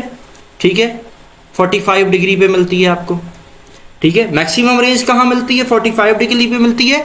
और सेम रेंज कहाँ मिलती है? हर उन दो एंगल्स पे जिनका सम 90 आ जाए। तो ये बातें याद रखनी है कि मैक्सिमम रेंज 45 डिग्री पे और सेम रेंजेस 30, 60, 40, 50 किसी पे भी मिल सकती है। और ये रहा मैक्सिमम रेंज का फॉर्मूला, R = V0² / 2g। चलो आगे बढ़ते हैं, देखते हैं आगे हमारे पास क्या है। हाँ जी, वर्क बाबा। सर वर्क क्या है? एक बॉडी पे फोर्स लगाओ, ठीक है, एक बॉडी है उस पे फोर्स लगाओ, ये डिस्प्लेसमेंट की डायरेक्शन, फोर्स भी इधर लगेगी, जितना बॉडी कवर करेगी उसे हम क्या कहेंगे? वर्क कहेंगे। अब डिटेल में नहीं जाना, हमने फॉर्मूलाज पे पढ़ना है। तो वर्क क्या है? Dot product of force and displacement, S displacement है, ठीक है। इस डॉट को हटा दो तो क्या लग जाएगा? FS cos theta.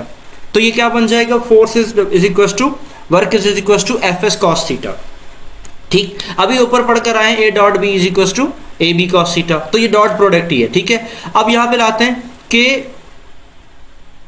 when a force acting on a body is actually move, in the some distance, जब वो चलेगी किसी भी डिस्टेंस में, किसकी डायरेक्शन में, फोर्स की डायरेक्शन में ही चलनी चाहिए, ऐसे नहीं इधर उधर ही चली जाए, तो उसे हम क्या कहते हैं, वर्क कहते हैं। ठीक हो गया। अब एक और यहाँ पे डेफिनेशन बना देता हूँ मैं कि ये है जनाब, इसमें लिखी हुई नहीं है तो मैं लिख देता हूँ, डॉट प्रोडक्ट ऑफ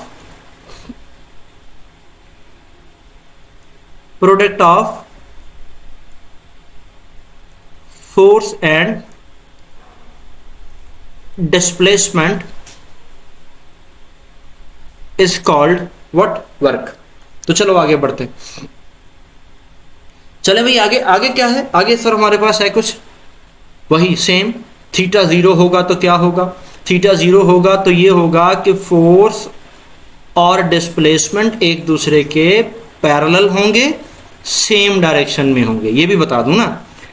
थीटा 90 होगा तो क्या होगा, फोर्स और डिस्प्लेसमेंट एक दूसरे के परपेंडिकुलर होंगे। थीटा 180 डिग्री क्या होगा तो क्या होगा, फोर्स और डिस्प्लेसमेंट एक दूसरे के एंटी पैरेलल होंगे। और ये थीटा 60 डिग्री तो सिंपल होता है, ठीक, ये वाली बातें तुम पढ़कर आए हो। अब आप लगाओ zero, F S cos theta, cos zero लगाओगे, कॉस जीरो की वैल्यू आती है 1, आंसर इज बस वर्क इज मैक्सिमम। ठीक है, तो ये आ गया work done by the horizontal force. इसकी तो एग्जांपल्स ऐसे रहने दो। थीटा 90 होगा तो कॉस 90 लगाएंगे, कॉस 90 की वैल्यू जीरो होती है तो इधर वर्क हमें जीरो मिलेगा। थीटा 180 लगाएंगे तो कॉस 180 की वैल्यू होती है -1, कॉस 180 लगाएंगे तो आपके पास वर्क नेगेटिव आ जाएगा। ठीक, आगे बढ़ो। अगर हम थीटा 60 डिग्री लगाते हैं तो क्या होगा, कॉस 60 की वैल्यू होती है 1/2, तो आपके पास वर्क हो जाएगा हाफ ऑफ दी मैक्सिमम। चलो भाई अब आते हैं इसके यूनिट्स पे।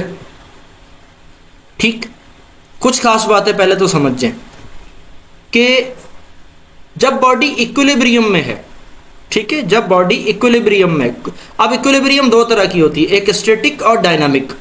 किसी भी इक्विलिब्रियम में होगा तो इसका मतलब उस वक्त बॉडी भले चल भी रही हो लेकिन फोर्स जीरो, वर्क जीरो होगा।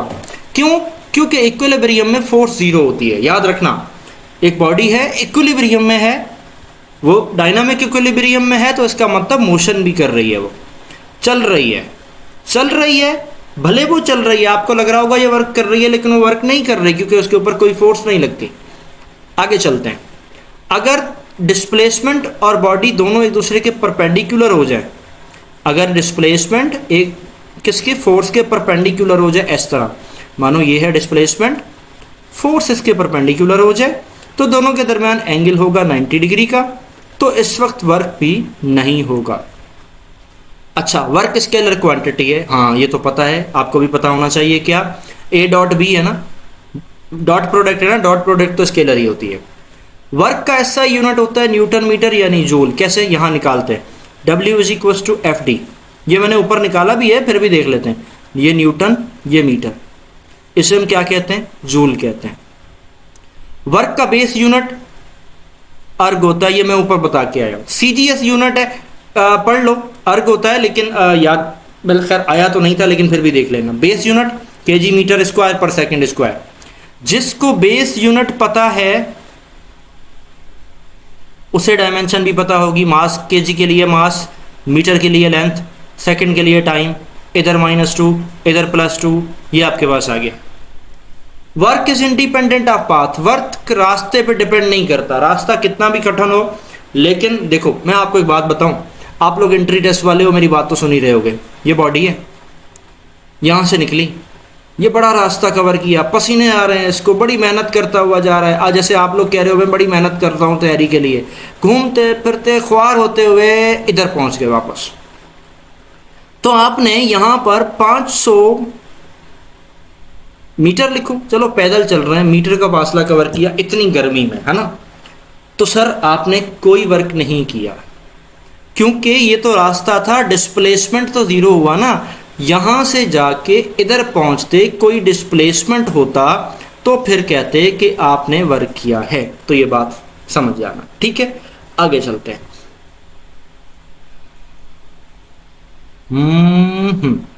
कुछ खास खास पॉइंट आप लोगों को बता रहा हूं।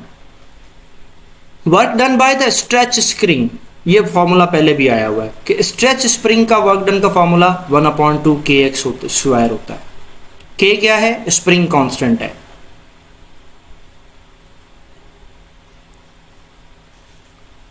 ठीक, चलो जी आगे बढ़ते हैं।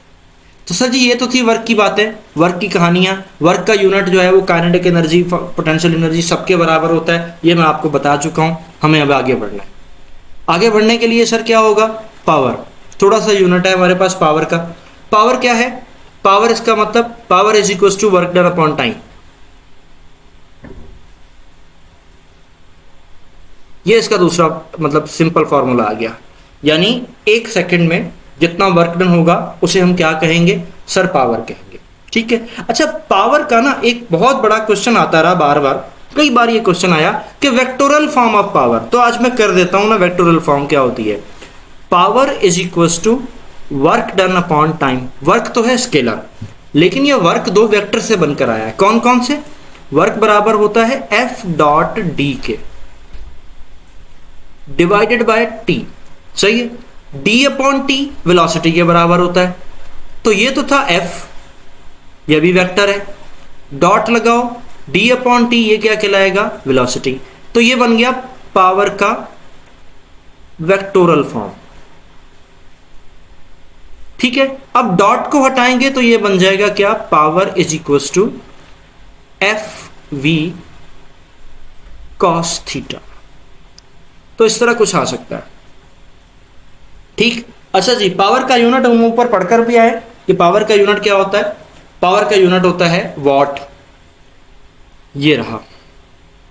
अच्छा, ये वाला सवाल भी आता रहा कई बार, एक दो बार, कि 1 वॉट जो है वो किसके बराबर होता है, 1 एचपी।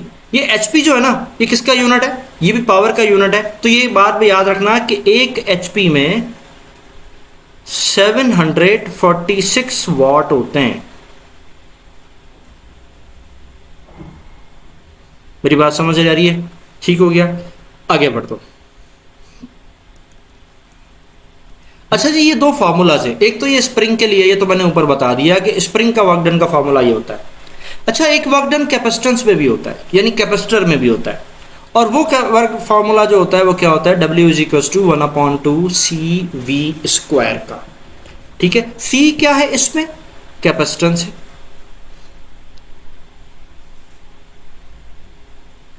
और V क्या है इसमें, पोटेंशियल डिफरेंस है।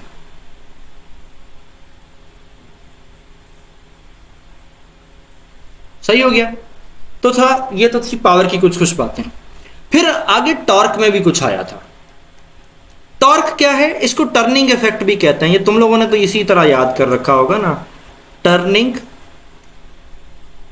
इफेक्ट ऑफ, मैंने दोनों स्पेलिंग्स गलत लिखी है, मुझे सही लिख लेने दो। Turning effect of force. सही हो गया जी। एक्चुअल में ये क्रॉस प्रोडक्ट होती है किसकी, इसकी। तो यहां हम लिखते हैं torque is equal to R cross F. भाई ये क्रॉस प्रोडक्ट है ना, तो क्रॉस हटाओ क्या लगेगा, आर एफ साइन थीटा, साथ में unit vector. Work vector quantity, torque vector quantity होती है। ठीक है, और वेक्टर क्वांटिटी होती है तो इसका मतलब ये होगा कि इसके ऊपर तभी सिंबल लगा हुआ है। टॉर्क का यूनिट, आर का यूनिट मीटर होता है, फोर्स का यूनिट न्यूटन होता है, तो ये बन गया न्यूटन मीटर। इसका बेस यूनिट वर्क के बेस यूनिट के बराबर होता है, और इसकी डायमेंशन वर्क की डायमेंशन के बराबर होती है। टॉर्क के बारे में इतना ही आया था, हम भी इसी बात पे बात करते हैं। आगे चलते हैं, बात करते हैं लीनियर मोमेंटम की, और साथ में हमारे पास है एंगुलर मोमेंटम। ठीक है, लीनियर मोमेंटम को कहा जाता है क्वांटिटी ऑफ द मोशन, यानी product of the mass and velocity. अब मैं यहां लिख देता हूं product of mass and velocity. ठीक है, एक बात और बता दूं कि मोमेंटम वेक्टर क्वांटिटी होती है। मोमेंटम किन दो चीजों पर डिपेंड करता है, मास पर और वेलोसिटी पर। ठीक है, अच्छा, इसका जो एसआई यूनिट होता है ना, वो होता है न्यूटन सेकेंड, लेकिन इसका जो बेस यूनिट होता है ना, वो मैंने ऊपर सॉल्व कराया, फिर कर देता हूं। इसका जो बेस यूनिट होगा ना, वो होगा, मास का यूनिट निकालोगे तो निकलेगा केजी, और वेलोसिटी का यूनिट निकालोगे तो निकलेगा मीटर पर सेकेंड। ये आ गया इसका बेस यूनिट। अगर इसकी डायमेंशन निकालोगे ना तो निकलेगी केजी के लिए m, मीटर के लिए l, टाइम के लिए टी, तो ये बन गया यूनिट। ठीक है, ये आ गई मोमेंटम की बातें, इससे ज्यादा हम मोमेंटम के बारे में नहीं पढ़ते। हाँ, एक चीज तो रह गई भाई, एक चीज तो रह गई, वो ये rate of change of angular momentum. यही तो क्वेश्चन आया बार बार। देखो, rate of change of angular momentum का मतलब क्या होता है? Delta P over delta T, इसे कहते हैं rate of change of angular momentum, और ये बराबर होता है फोर्स के। अगर आपसे इस फोर्स का फॉर्मूला भी पूछ लें, यूनिट भी पूछ लेना, तो भाई इस फोर्स का यूनिट भी न्यूटन ही होगा, इस फोर्स का बेस यूनिट भी केजी मीटर पर सेकंड स्क्वायर ही होगा, और डायमेंशन mlt-2 ही होगी। ठीक, एंगुलर मोमेंटम कब होता है? जब कोई बॉडी सर्कुलेट कर रही होती है या रोटेट कर रही होती है, तब जस्ट लाइक जैसे है ना, ये मोमेंटम, ये एक रॉड है, इसे यहां से फिक्स कर देते हैं। अब इसे आप यहां से घुमाएंगे तो जनाब अब इसके अंदर एंगुलर मोमेंटम प्रोड्यूस होगा। और वो जो एंगुलर मोमेंटम है ना, उसका फॉर्मूला क्या है? उसे एल के साथ लिखा जाता है, L is equal to R cross P. R ये वाली मोमेंट आर्म को कहा जाता है जिसे तुम रेडियस ही समझते रहते हो, ठीक है? Moment arm and linear momentum. P क्या है? लीनियर मोमेंटम है। तो अगर इसको सही करके लिखोगे तो क्या बनेगा? आर पी साइन थीटा, साथ में ये, अच्छा ये भी एंगुलर के वेक्टर क्वांटिटी है, ठीक है? अच्छा एक बात और, इसको यूं भी लिख सकता हूं, R is equal to M V. P किसके बराबर है? ऊपर देखो एम वी के, तो एम वी साइन थीटा के बराबर भी हो जाएगा। चलो इसका ऐसा यूनिट तो लिख रखा है, क्या है? जूल सेकेंड, लेकिन इसका बेस यूनिट नहीं लिखा हुआ, तो बेस यूनिट यहां से निकाल लो। कैसे निकालोगे? आर की जगह मीटर, मास की जगह केजी, वी की जगह मीटर पर सेकंड। ठीक, इसका एंगल का तो नहीं होता, इसे मिला दो, kg metre square per second. Dimension निकालो जरा, M L square T minus. तो सर ये तो थे एंगुलर मोमेंटम के वो सवाल जो हमारे पास आए गए, और हम इसी इतना ही करेंगे, इससे ज़्यादा हम नहीं करेंगे। इस मोमेंटम को एक्सियल वेक्टर कहा जाता है, इतना बस याद रख लेना। मोमेंटम को क्या कहा जाता है? एक्सियल वेक्टर कहा जाता है, क्योंकि ये लाई करता है एक्सिस पर। ठीक, आगे बढ़ते हैं। ग्रेविटेशनल एक्सेलरेशन 9.8 9.8 9.8, वो रट्टे तुक्के पता नहीं क्या क्या याद किया होगा। जी हाँ, देखो बात सुनो, जब एक बॉडी ऊपर से नीचे गिरती है ना, तो उसकी वेलोसिटी बढ़ती है या कम होती है? नीचे गिरेगी तो बढ़ेगी, ऊपर जाएगी तो कम होगी। तो इन दोनों में ऑफ कोर्स वेलोसिटी का चेंज आ रहा है, तो इसके अंदर एक्सेलरेशन भी होगी, और उस वक्त वो एक्सेलरेशन कौन सी होगी? जी यानी 9.8। ठीक है, अब ऊपर जाएगी तब भी, लेकिन ऊपर जाएगी तो माइनस में, और नीचे आएगी तो प्लस में। वैल्यू सेम रहेगी, कितनी? 9.8 मीटर पर सेकंड स्क्वायर, बस एक में माइनस हो जाएगी और एक में प्लस हो जाएगी। अब एक बात बताऊं, छोटा मोटा अगर प्रॉब्लम आ जाए ना, तो इस 9.8 को 10 बना के सॉल्व कर लेना, आंसर में कोई बड़ा फर्क नहीं आता। ठीक है, तो इस बात मसले को समझ जाओ। अच्छा, अब एक और बात, ये जो 9.8 है ना, ये सिर्फ जमीन अर्थ की सरफेस पर ही है। जमीन से इतना सा थोड़ा सा ऊपर यहां तक चले जाओ, और ऊपर जाओगे तो ये 9.8 नहीं रहेगी, ये कांस्टेंट है, मगर ये जमीन की सरफेस पे। जमीन के अंदर जाओगे तो ये 9.8 नहीं रहेगा, ऊपर चले जाओगे तो भी ये 9.8 नहीं रहेगा, चांद पे जाओगे, मार्स पे जाओगे, जुपिटर पे जाओगे तो भी ये 9.8 नहीं रहेगा।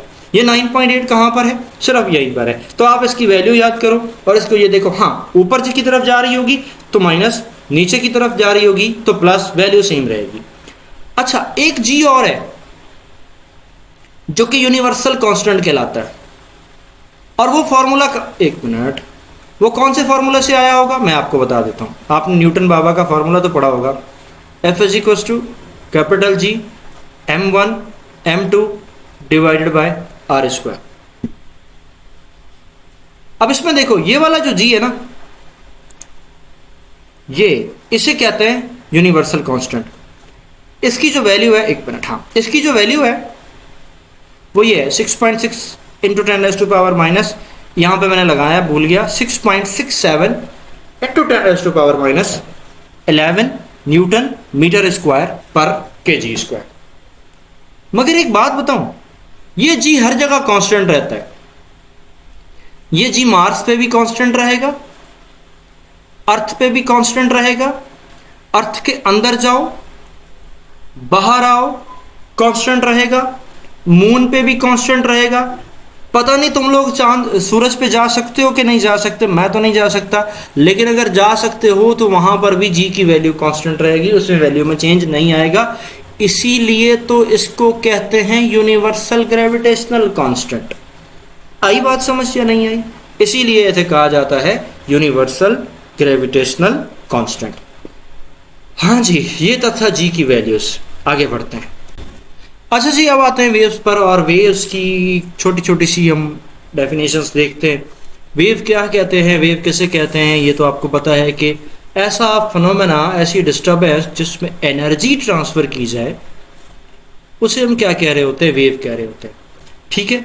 अब वेव्स हमारे पास दो तरह की हैं, एक मैकेनिकल वेव्स, ये क्वेश्चंस आ चुके हैं, एक इलेक्ट्रोमैग्नेटिक वेव्स। मैकेनिकल वो होती हैं जिन्हें मीडियम चाहिए होता है, बिना मीडियम के वो नहीं चल सकती। मिसाल के तौर पे साउंड वेव, मिसाल के तौर पे स्ट्रिंग, उसके अंदर कोई भी चीज़ चाहिए तो उसे मीडियम चाहिए, अदरवाइज वो नहीं चल सकती। लेकिन इलेक्ट्रोमैग्नेटिक वेव्स वो होती हैं जिन्हें मीडियम की ज़रूरत नहीं है। ठीक है। और वो कौन सी वेव्स होंगी? लाइट वेव, रेडियो वेव्स, और आगे भी चलो, गामा रेज, ये भी वही होती हैं। ये सारी की सारी क्या कहलाती हैं? फिर इलेक्ट्रोमैग्नेटिक वेव्स हो जाती हैं। फिर आगे इनके और दो टाइप्स हैं, एक है ट्रांसवर्स वेव्स और है एक है लॉन्गिट्यूडनल वेव्स। पहले बात तो शक्लें दिखाऊं इनकी। ट्रांसवर्स वेव्स ऐसे होती हैं, इस तरह की, ये वाली, ये आपने देखी होगी ना पिक्चर्स भी। और लॉन्गिट्यूडनल वेव्स ऐसी होती है, फिर यहाँ गैप होगा, फिर यहाँ एक इकट्ठी होंगी, फिर यहाँ गैप होगा, फिर यहाँ इकट्ठी होंगी, फिर यहाँ गैप होगा। तो ये ट्रांसवर्स वेव्स होती हैं। ठीक है। लॉन्गिट्यूडनल वेव्स में पार्टिकल परपेंडिकुलरली मूव करता है अप एंड डाउन में, और इसके अंदर लॉन्गिट्यूडनल वेव्स में पार्टिकल पैरेलली मूव करता है, यानी सेम डायरेक्शन में। ठीक है। तो इसमें लिख देता हूँ यहाँ पे पार्टिकल कैसे मूव करता है? पैरेलल मूव करता है। और यहाँ पर कैसे कर रहा होता है? परपेंडिकुलर मूव करता है। ठीक है। तो इसके अंदर ये जो ऊपर का हिस्सा है इसे क्रस्ट कहते हैं, और इसे जो है वो ट्रफ कहते हैं। और जिसमें क्रस्ट एंड ट्रफ होगा वो ट्रांसवर्स वेव्स होंगी। लेकिन ये जो किस्सा है ना यहाँ पे कम है, इसे हम कंप्रेशन कहते हैं। और ये जहां पे गैप है इसे हम रेयरफेक्शन कहते हैं। तो जिसमें रिकम्प्रेशन और रेयरफेक्शन होगी उसे हम क्या कहेंगे? लॉन्गिट्यूडनल वेव्स कहेंगे। तो बात समझ आई? इससे ज्यादा मैं फिलहाल डिटेल में नहीं जा रहा। पीरियोडिक वेव्स कौन सी वेव्स? ऐसी वेव्स जो अपने आप को कंटिन्यूसली चेंज कर लें विद इन अ टाइम, उसे हम पीरियोडिक वेव्स कहते हैं। ठीक है। अब इसका सबसे पहली चीज कि दो क्रस्ट और दो ट्रफ के दरमियान जो डिस्टेंस होगा उसे हम वेवलेंथ कहते हैं। एक क्रस्ट का डिस्टेंस आधी वेवलेंथ कहलाएगा। ठीक है। Number of waves passing through, किसी एक जगह से जितनी वेव्स गुजर जाएंगी उसे फ्रीक्वेंसी कहा जाता है। Number of waves passing through point पर सेकंड, किसी एक पॉइंट से जितनी वेव्स गुजर जाएं उसे हम क्या कहते हैं? फ्रीक्वेंसी कहते हैं। एक वेव को गुजरने में कितना टाइम लगेगा उसे हम टाइम पीरियड कहते हैं। Time taken by crust to cover the distance, एक वेव को गुजरने में कितना टाइम लगेगा उसे हम क्या कहते हैं? टाइम पीरियड कहते हैं। फ्रीक्वेंसी और टाइम पीरियड का फॉर्मूला ये वाला आपने पहले पढ़ा होगा कई दफा, F is equal to 1/T या T is equal to 1/F। और एक और फॉर्मूला भी है जिसे कहते हैं v velocity is equals to v is equals to F lambda. ठीक हो गया, यहां तक बात समझ में आ गई। Transverse wave can not propagate in a waves, transverse waves gas में नहीं चल सकती, लिक्विड में नहीं चल सकती, क्योंकि उनका मैकेनिज्म जो है वो वैसा नहीं है, इसलिए वो वहां पे प्रॉपरली नहीं चल सकती। ठीक है। In a longitudinal wave displacement medium is parallel, ये तो मैंने बता दिया कि डिस्प्लेसमेंट जो होगा वो मीडियम के पैरेलल होगा। ठीक। साउंड वेव जो होती हैं वो लॉन्गिट्यूडनल वेव्स होती हैं, ये पहले भी बात हो चुकी है, दोबारा मैं बता देता हूँ। ठीक, आगे बढ़ते। साउंड वेव की कुछ खास खास बातें, क्योंकि साउंड वेव में से एक दो सवाल हमारे पास आए हैं। साउंड वेव्स मैकेनिकल वेव्स होती हैं, ठीक है, यानी इनको मीडियम चाहिए। Sound wave form of energy है, हाँ पता है सबको। साउंड वेव की जो वेवलेंथ होती है ना वो तकरीबन 1 मीटर होती है। तकरीबन कितनी होती है? 1 मीटर होती है। साउंड वेव, लाइट वेव और इलेक्ट्रोमैग्नेटिक वेव्स और ट्रांसवर्स वेव, ये वैसे इसका बात नहीं था लेकिन एग्जांपल आ गया कि लाइट वेव्स ट्रांसवर्स वेव्स हैं और साउंड वेव्स लॉन्गिट्यूडनल वेव्स हैं। ठीक है, ये दो बातें याद रखना कि ये मैकेनिकल भी हैं और लॉन्गिट्यूडनल भी हैं। और लाइट वेव जो है ना, लाइट वेव ट्रांसवर्स वेव्स हैं, ट्रांसवर्स हैं और इलेक्ट्रोमैग्नेटिक है, मैकेनिकल नहीं है। ठीक है बेटा। Sound need a medium for propagation, हाँ हमें पता चल गया कि साउंड को क्या चाहिए? मीडियम चाहिए चलने के लिए। अगर मीडियम होगा तो चलेंगी, वरना नहीं चलेंगी। आगे चलें। कहता है कि the medium should have inertia density, इसे रहने दें, इसलिए आपके काम की चीज नहीं। Velocity of the sound wave in a vacuum, खाली जगह पर साउंड नहीं चलता, इसलिए उसे मीडियम चाहिए, इसका मतलब उसकी वेलोसिटी 0 होगी। अब कुछ तरह के साउंड होते हैं जो आप सुन सकते हो और कुछ नहीं सुन सकते, ठीक है, और कुछ के नाम अलग अलग हैं। जिनकी फ्रीक्वेंसी 20 हर्ट्ज से कम होती है, 20 हर्ट्ज से कम होती है, इसे इंफ्रासोनिक और सबसोनिक कहा जाता है। जिनकी फ्रीक्वेंसी 20 से 20,000 के दरमियान होती है उसे सोनिक या साउंड फ्रीक्वेंसी कहा जाता है, और यही हम सुन सकते हैं, बाकी नहीं सुन सकते। ठीक है, बाकी मशीनों की वजह से डिटेक्ट तो कर सकते हैं, सुन नहीं सकते। जिनकी फ्रीक्वेंसी 20,000 से ज़्यादा होती है उन्हें कहा जाता है अल्ट्रासोनिक कहा जाता है। और जिनकी फ्रीक्वेंसी, ये गलत लिखा हुआ है, 10⁸ हर्ट्ज के करीब होती है, ज़्यादा होती है, ठीक है, उन्हें हम हाइपरसोनिक कहते हैं। अच्छा जी, साउंड वेव की एक और बात, साउंड वेव की स्पीड लाइट, ये वी का मतलब स्पीड है। सॉलिड में सबसे ज़्यादा, लिक्विड में उससे कम, गैस में उससे कम है, ऐसा है? हाँ ऐसा ही है। ठीक है, सॉलिड में सबसे ज़्यादा, लिक्विड में थोड़ी कम और गैस में सबसे कम स्पीड होती है साउंड की, और हम समझते हैं कि शायद गैस में ज़्यादा होती है। Sound wave traveller fastest in solid, हाँ जी ये ऊपर पढ़ लिया। Sound wave do not undergo polarise, sound wave में एक फिनोमेना है, मैं बताऊंगा नहीं क्या है, लेकिन याद रखना एक फिनोमेना है जिसे पोलराइजेशन कहते हैं, वो नहीं हो सकता क्योंकि लॉन्गिट्यूडनल वेव में पोलराइजेशन होती ही नहीं है। ठीक है, लॉन्गिट्यूडनल वेव नॉट पोलराइज्ड। ठीक है, ट्रांसवर्स गेट, सिर्फ ट्रांसवर्स वेव जो है वो पोलराइज होती हैं। हवा में साउंड वेव की जो वेलोसिटी होती है वो 332 मीटर पर सेकेंड होती है, लेकिन कब?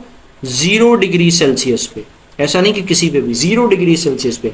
साउंड वेव रिफ्लेक्ट कर सकती हैं, रिफ्रैक्शन कर सकती हैं, इंटरफेरेंस कर सकती हैं, डाइफ्रैक्शन कर सकती हैं, मगर पोलराइजेशन नहीं कर सकती, ये याद रखना। तो ये थी साउंड वेव की कुछ खास खास सी बातें। चलें जी, अब आ जाते हैं सिंपल हार्मोनिक मोशन को बात करने। सिंपल हार्मोनिक क्या मोशन होता है? ऐसा मोशन जो कि टू एंड फ्रो मोशन होगा। ठीक है, यानी खास करके सिंपल पेंडुलम का मोशन सिंपल हार्मोनिक मोशन है, मॉलिक्यूल्स का मोशन, सॉलिड के मॉलिक्यूल्स का मोशन सिंपल हार्मोनिक मोशन है। सिंपल हार्मोनिक मोशन की सबसे मेन बात कि उसकी एक्सेलरेशन जो है वो डायरेक्टेड टूवर्ड मीन पोजीशन होगी हमेशा। कोई भी बॉडी हो लेकिन उसकी acceleration directed toward the mean position होगी। अगर वो directed toward the mean position नहीं होगी तो इसका मतलब वो सिंपल हार्मोनिक मोशन नहीं कहलाएगा। उसकी जो फोर्स है, हालांकि ये गलत लिखा हुआ है, ये मैंने डब्बा इसलिए बनाया था कि मैं इसकी गलती निकाल रहा था, मैं इसको सही कर रहा हूँ। Acceleration is directed toward mean position, ऐसे होता है। अच्छा, उसकी रीस्टोरिंग फोर्स भी डायरेक्टेड टूवर्ड मीन पोजीशन होती है। ये मैंने नीचे लिखा हुआ है, force directed toward mean position, तो इसके सैंपल में मैंने ऊपर आपके पास लिख दिया। ठीक है, आगे चलते हैं। पीरियोडिक मोशन किसे कहते हैं? जो अपने आप को एक ही टाइम में रिपीट करे। यानी अगर ये पेंडुलम है ना, तो ये पेंडुलम है, तो इसका मतलब इसका एक चक्कर अगर 1 सेकंड में लगता है तो दूसरा भी 1 में लगे, तीसरा भी 1 में लगे, चौथा भी 1 में लगे, तो ऐसे मोशन को पीरियोडिक मोशन कहा जाता है। सही है, आगे बढ़ते हैं। फ्रीक्वेंसी का फॉर्मूला तुम पढ़कर आए हो, इसकी हम बात नहीं करेंगे। अच्छा जी, आगे चलो। हुक्स लॉ में या स्प्रिंग के लिए आप पढ़कर आए हो अभी ये। अच्छा, ये फॉर्मूला क्वेश्चन भी आया था, ठीक है, कि ये फोर्स का फॉर्मूला है F is to Hooke's law. इसमें जो K है ना वो स्प्रिंग कांस्टेंट है, तो इसलिए हम K का फॉर्मूला बनाते हैं F इज अपॉन एक्स। ठीक, स्प्रिंग कांस्टेंट का जो टाइम पीरियड का फॉर्मूला है वो है time is equal to 2 pi m upon K। अब इसका मतलब मास बढ़ाएंगे तो टाइम पीरियड बढ़ेगा, तो time is directly proportional to radical of mass. K की वैल्यू बढ़ेगी तो टाइम पीरियड कम हो जाएगा, तो time period is directly inversely proportional to, sorry यहां पे inversely proportional to radical of the K। कुछ बातें याद रखना, देखो मीन पोजीशन किसे कहते हैं, एक्सट्रीम पोजीशन किसे कहते हैं, ये दोनों के लिए, सिंपल पेंडुलम के लिए भी, सारे सिंपल हार्मोनिक मोशन के लिए ये टेबल इंपॉर्टेंट है। देखो मैं यहां पर स्प्रिंग बना लेता हूं, ये आपके स्प्रिंग आ गया। अब अगर इसको हम यहां पे मास लगाएंगे ना, खींचेंगे, तो ये नीचे कुछ ऐसे आएगा, तो ये इसकी एक्सट्रीम हो गई, ये इसकी मीन हो गई। इसी तरह पेंडुलम के लिए भी ऐसा ही है। पेंडुलम के लिए क्या बनेगा, ये इसकी एक्सट्रीम हो गई, ये इसकी मीन हो गई, ये इसकी एक्सट्रीम हो गई और ये इसकी मीन हो गई। भाई मीन पोजीशन पर डिस्प्लेसमेंट तो जीरो ही होगा, ये तो सबको ही पता है यार, और एक्सट्रीम पोजीशन पर मैक्सिमम होगा। लाजिम बात है, जीरो पे खड़ा है तो डिस्प्लेसमेंट जीरो होगा। ये बातें याद करने की है। जहां पे डिस्प्लेसमेंट जीरो वहां एक्सेलरेशन भी जीरो, पोटेंशियल एनर्जी भी जीरो, तीनों जीरो। यानी इस पॉइंट पर एक्स भी जीरो, पोटेंशियल एनर्जी भी जीरो, एक्सेलरेशन भी जीरो। और ये इधर इसके लिए भी है, ये वाला पॉइंट, एक्सेलरेशन भी जीरो, पोटेंशियल एनर्जी भी जीरो, और डिस्प्लेसमेंट तो था ही जीरो। ठीक, हाँ वेलोसिटी मैक्सिमम होगी, यहां पर वेलोसिटी क्या होगी, मैक्सिमम होगी। मीन पोजीशन पर वेलोसिटी क्या होगी बेटा, मैक्सिमम होगी।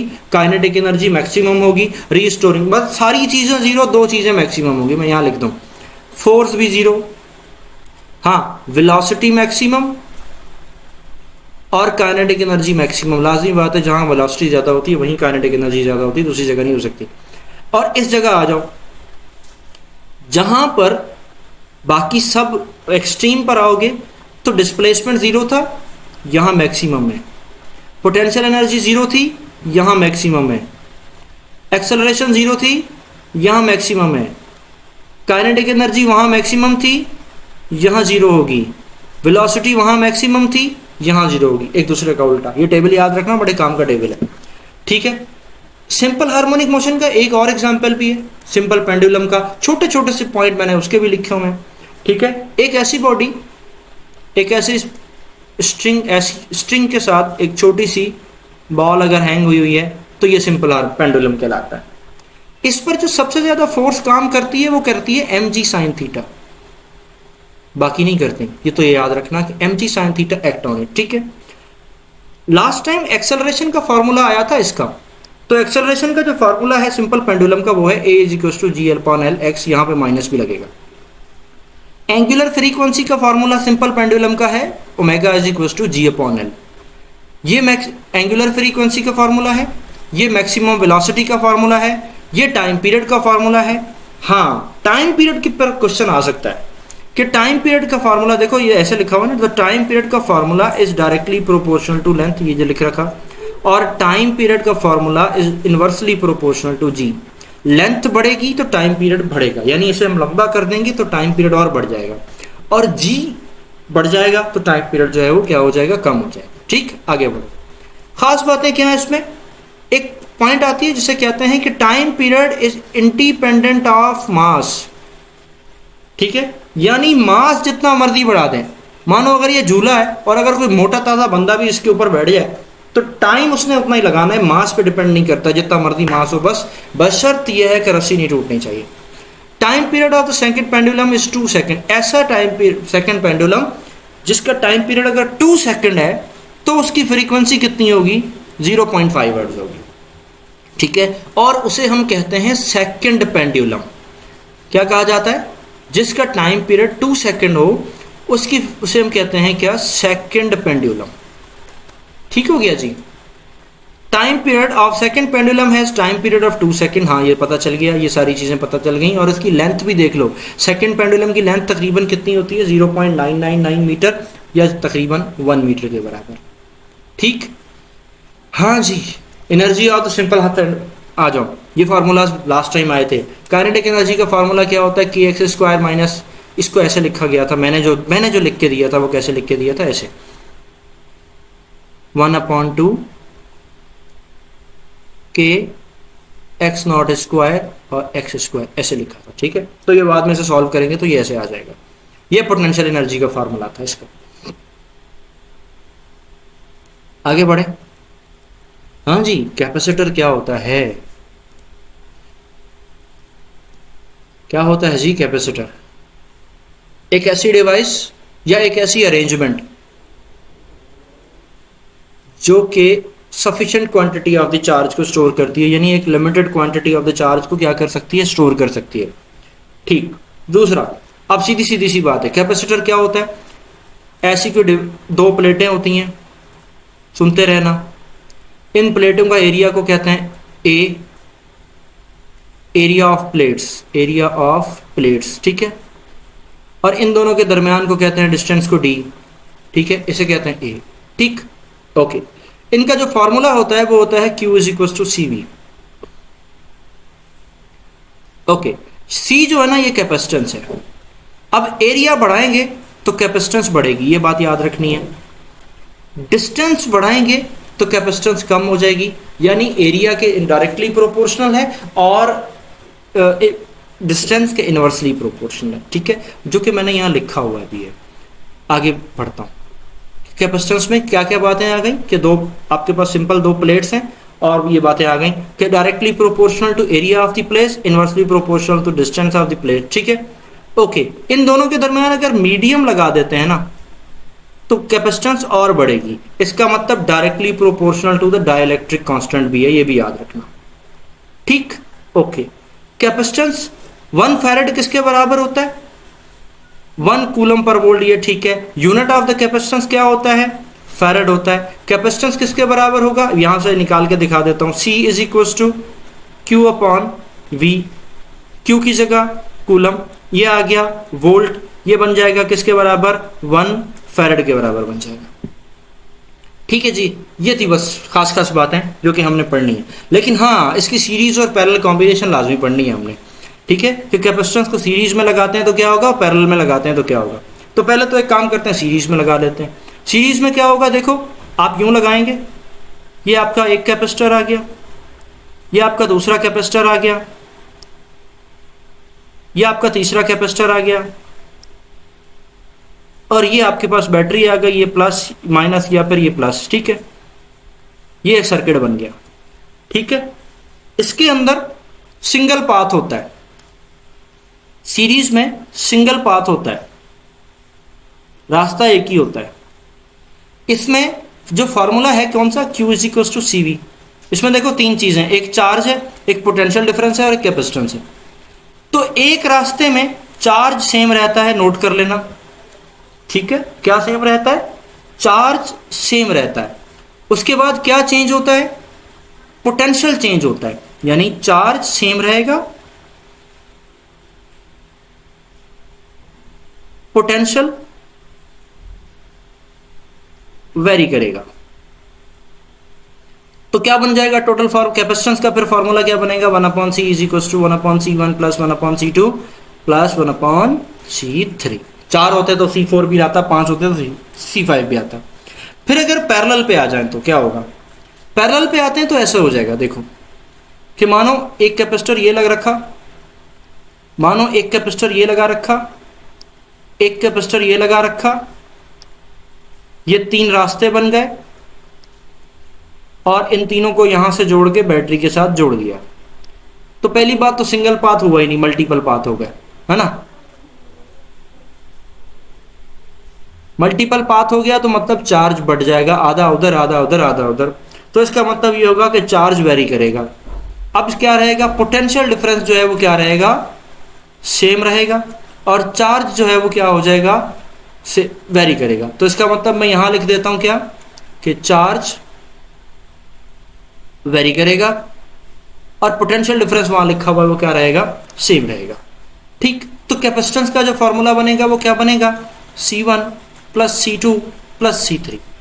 ठीक, कैपेसिटेंस की जो एनर्जी का फॉर्मूला है वो है ये U इज इक्वल टू 1। आगे बढ़ते हैं तो सर हमारे पास डिवाइसेस की कुछ छोटी छोटी सी डेफिनेशंस मैं लिख रहा हूं, अब मैं ज्यादा लंबा नहीं जा रहा, छोटी छोटी सी डेफिनेशंस हम लिखते हैं। गैल्वेनोमीटर का क्वेश्चन आया था, क्या था, गैल्वेनोमीटर एक ऐसा है जो कि स्मॉल करंट को मेजर करता है, इसको इसलिए इसे गैल्वेनोमीटर कहते हैं। एमीटर मैंने आर लिखा ही नहीं, कोई नहीं कह रहे, आप लिख देना आर। ये भी करंट को मेजर करने के काम आता है, लेकिन थोड़ा बड़ा करंट मेजर करते हैं तो फिर इसके काम लेना पड़ता है। ठीक है, बस इतने इतने से सवाल आएंगे, इसका ज्यादा पंगा नहीं आएगा। व्हीट स्टोन ब्रिज किस काम आता है, रेजिस्टेंस, लो रेजिस्टेंस को मेजर करने में काम आता है। इसमें एक क्वेश्चन आया था कि इसमें प्रिंसिपल कौन सा यूज होता है, नल डिफ्लेक्शन प्रिंसिपल कहते हैं, जो कि यूज होता है, यानी सारे रेजिस्टर पर या सारी तरफ करंट चलना जीरो हो जाएगा तो उसे हम नल डिफ्लेक्शन कहते हैं। पोटेंशियोमीटर क्या होता है, potentiometer is an instrument measuring the potential difference, voltage measure करने के लिए हम क्या कहते हैं कि उसे पोटेंशियल मीटर कहा जाता है। तो ये छोटी छोटी सी चीजें हमारे पास आ गई। एक चीज और थी जिसे कहते हैं EMF, इतनी मोटी फोर्स, सॉरी इलेक्ट्रोमोटिव फोर्स। एक बात बताऊं, जरा देखना, आपके पास एक कंडक्टर है, इधर ये एक वायर लगाते हैं, लगाने के बाद इधर एक ये आ गया पॉजिटिव टर्मिनल, ये बैटरी आपने जोड़ी, बैटरी जोड़ने के बाद बैटरी में तो बनाता हूँ जरा इस तरह वाली, ठीक है, इधर ये आपने एक बैटरी जोड़ी, ये बैटरी का प्लस, ये बैटरी का माइनस, सही है। एक मिनट, हाँ जी, करंट हमेशा प्लस से माइनस की तरफ जाता है, याद रखना, माइनस प्लस नहीं भेजा करो, हमेशा प्लस से माइनस की तरफ जाता है। अब प्लस की तरफ होता है हाई पोटेंशियल और माइनस की तरफ होता है लो पोटेंशियल, ठीक है। अब चार्ज जब हाई से लो की तरफ जाएगा ना, इधर पहुंच कर ना रुकेगा, तो बैटरी क्या करेगी, एक अलग से एक चीज प्रोवाइड करेगी इसमें से, जो कि चार्ज को लो से हाई की तरफ वापस लेके जाएगी, और उसे जो प्रोवाइड करने वाली चीज होगी उसे कहते हैं EMF, इलेक्ट्रोमोटिव फोर्स, और जिसका जो यूनिट है वो क्या होता है, वोल्ट होता है। यानी EMF का काम क्या हुआ कि चार्ज को लो पोटेंशियल से हाई पोटेंशियल की तरफ लेके जाती है। ठीक हो गया जी। अब हम बात करते हैं अल्फा, बीटा और गामा की। ये हमारा मोस्ट प्रोबेबली आखिरी होगा, उसके बाद हम लेक्चर को ख़त्म करेंगे, क्योंकि लेक्चर बहुत लंबा हो गया, और फिर भी कुछ चीज़ें रह गई होगी तो मुझे बताइएगा, मैं आपको सॉल्व करा दूंगा। आई थिंक घंटे से ऊपर का लेक्चर हो गया होगा, ठीक, मुझे नहीं पता, मैं जोड़ अभी पूरा कंपाइल करूंगा और कुछ जो है एडिट करूंगा, तो फिर पता लगेगा कितने देर का बनेगा। अल्फा पार्टिकल क्या होता है, अल्फा पार्टिकल ऐसी चीज होती है जिसके पास 2 प्रोटॉन होते हैं और 2 न्यूट्रॉन होते हैं, इलेक्ट्रॉन कोई नहीं होता, ठीक है। अल्फा पार्टिकल को हीलियम न्यूक्लियाई भी कहा जाता है। अल्फा पार्टिकल के ऊपर चार्ज पॉजिटिव होता है। अल्फा पार्टिकल की वेलोसिटी लाइट से 100 गुना कम होती है। अल्फा पार्टिकल का आयोनाइजेशन पावर बहुत हाई होता है, और अल्फा पार्टिकल का पेनिट्रेशन पावर, आयोनाइजेशन पावर क्या होता है, किसी चार्ज के करीब से गुजरना और उसे किसी बॉडी के करीब से गुजरना, उसे चार्ज कर देना, उसके चार्जेस को अपनी तरफ खींचना। पेनिट्रेशन पावर क्या होता है कि किसी बॉडी के अंदर से गुजर जाना, उसे हम क्या कहते हैं, पेनिट्रेशन पावर कहते हैं। बीटा पार्टिकल पे आ जाओ। बीटा पार्टिकल के पास हाई एनर्जी इलेक्ट्रॉन होता है, मतलब इलेक्ट्रॉन्स का मतलब बीटा पार्टिकल्स हैं, एक पार्टिकल के पास एक इलेक्ट्रॉन। बीटा का particle are fast moving electron. Charge on beta particle is negative, electron है तो नेगेटिव ही होगा। Velocity is slightly less than the velocity of light, बहुत ज़्यादा स्पीड होती है इनकी, लेकिन लाइट की स्पीड से थोड़ी कम होती है। Ionisation power is less than the alpha particle, ठीक है। आयोनाइजेशन पावर जो है वो अल्फा से कम होता है, यानी अल्फा का आयोनाइजेशन ज़्यादा है, बीटा का आयोनाइजेशन कम है। अल्फा की स्पीड कम है और बीटा की ज़्यादा है। आ जाओ इन सब के बॉस पर, और वो है गामा। गामा क्या कहता है, नीचे है तो फोटोन है। गामा क्या कहता है, गामा पार्टिकल्स एक ऐसे पार्टिकल्स होते हैं, एक इलेक्ट्रोमैग्नेटिक रेडिएशन कहलाती है, जिनकी शॉर्ट वेवलेंथ बहुत छोटी होती है। गामा पार्टिकल के ऊपर कोई चार्ज नहीं होता। गामा पार्टिकल का रेस्ट मास 0 होता है। गामा पार्टिकल की एनर्जी बहुत ज़्यादा हाई होती है।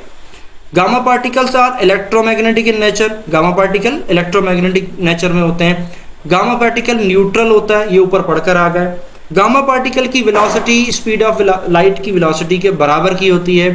गामा पार्टिकल हाई पावर यानी घुस जाती हैं कहीं से भी, और हाई पेनिट्रेटिंग पावर रखती हैं। गामा पार्टिकल बीटा रेस से भी ज़्यादा पेनिट्रेटिंग पावर रखती है, ठीक। छोटी छोटी सी डेफिनेशन। डुअल नेचर पे आ जाते हैं फोटोन की। फोटोन आइदर पार्टिकल और नॉर वेव। फोटोन पार्टिकल भी नहीं है और वेव भी नहीं है, ये दोनों बातें रखता है। फोटोन इंटरफेरेंस भी करता है, फोटोन डायफ्रैक्शन भी करता है, फोटोन पोलराइजेशन भी करता है, और फोटोन बिहेव का लाइक करता है किसकी तरह, वेव की तरह करता है, ठीक है। आगे बढ़ते हैं।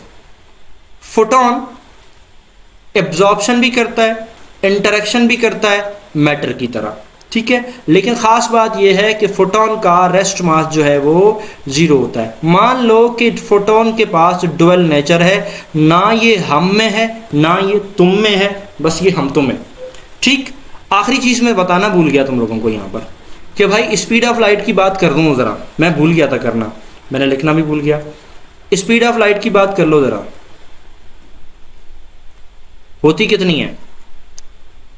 स्पीड ऑफ लाइट जो है वो 3 × 10⁸ मीटर पर सेकेंड होती है। कहां पर? वैक्यूम में। दुनिया के किसी भी कोने में खाली जगह है तो वो वैक्यूम में होगी। अगर किसी मीडियम में से चलेगी तो फिर स्पीड ऑफ लाइट जो है वो डिक्रीज हो जाएगी, ठीक है, याद रखिएगा। सर ये थी आज की कुछ बातें। मुझे नहीं पता आपको समझ आया या नहीं आया, लेकिन मुझे इतना ज़रूर पता है कि मेरी एनर्जी डाउन हो गई है, और तकरीबन काफ़ी सारी चीज़ें, हो सकता है कोई चीज़ रह गई हो तो बता दीजिएगा, उसको हम फिर बाद में किसी अगले लेक्चर में कर लेंगे। बनाना मकसद ये था। मैं फिर आप लोगों से कह रहा हूँ, एक साथ वीडियो को नहीं देखिएगा, टॉपिकल देखिएगा, छोटे छोटे टॉपिक्स पे देखिएगा, चीज़ों को थोड़ा थोड़ा करके समझिएगा, इंशाल्लाह समझ में आएगा। दुआ में याद रखिएगा। अल्लाह हाफ़िज़ नासिर।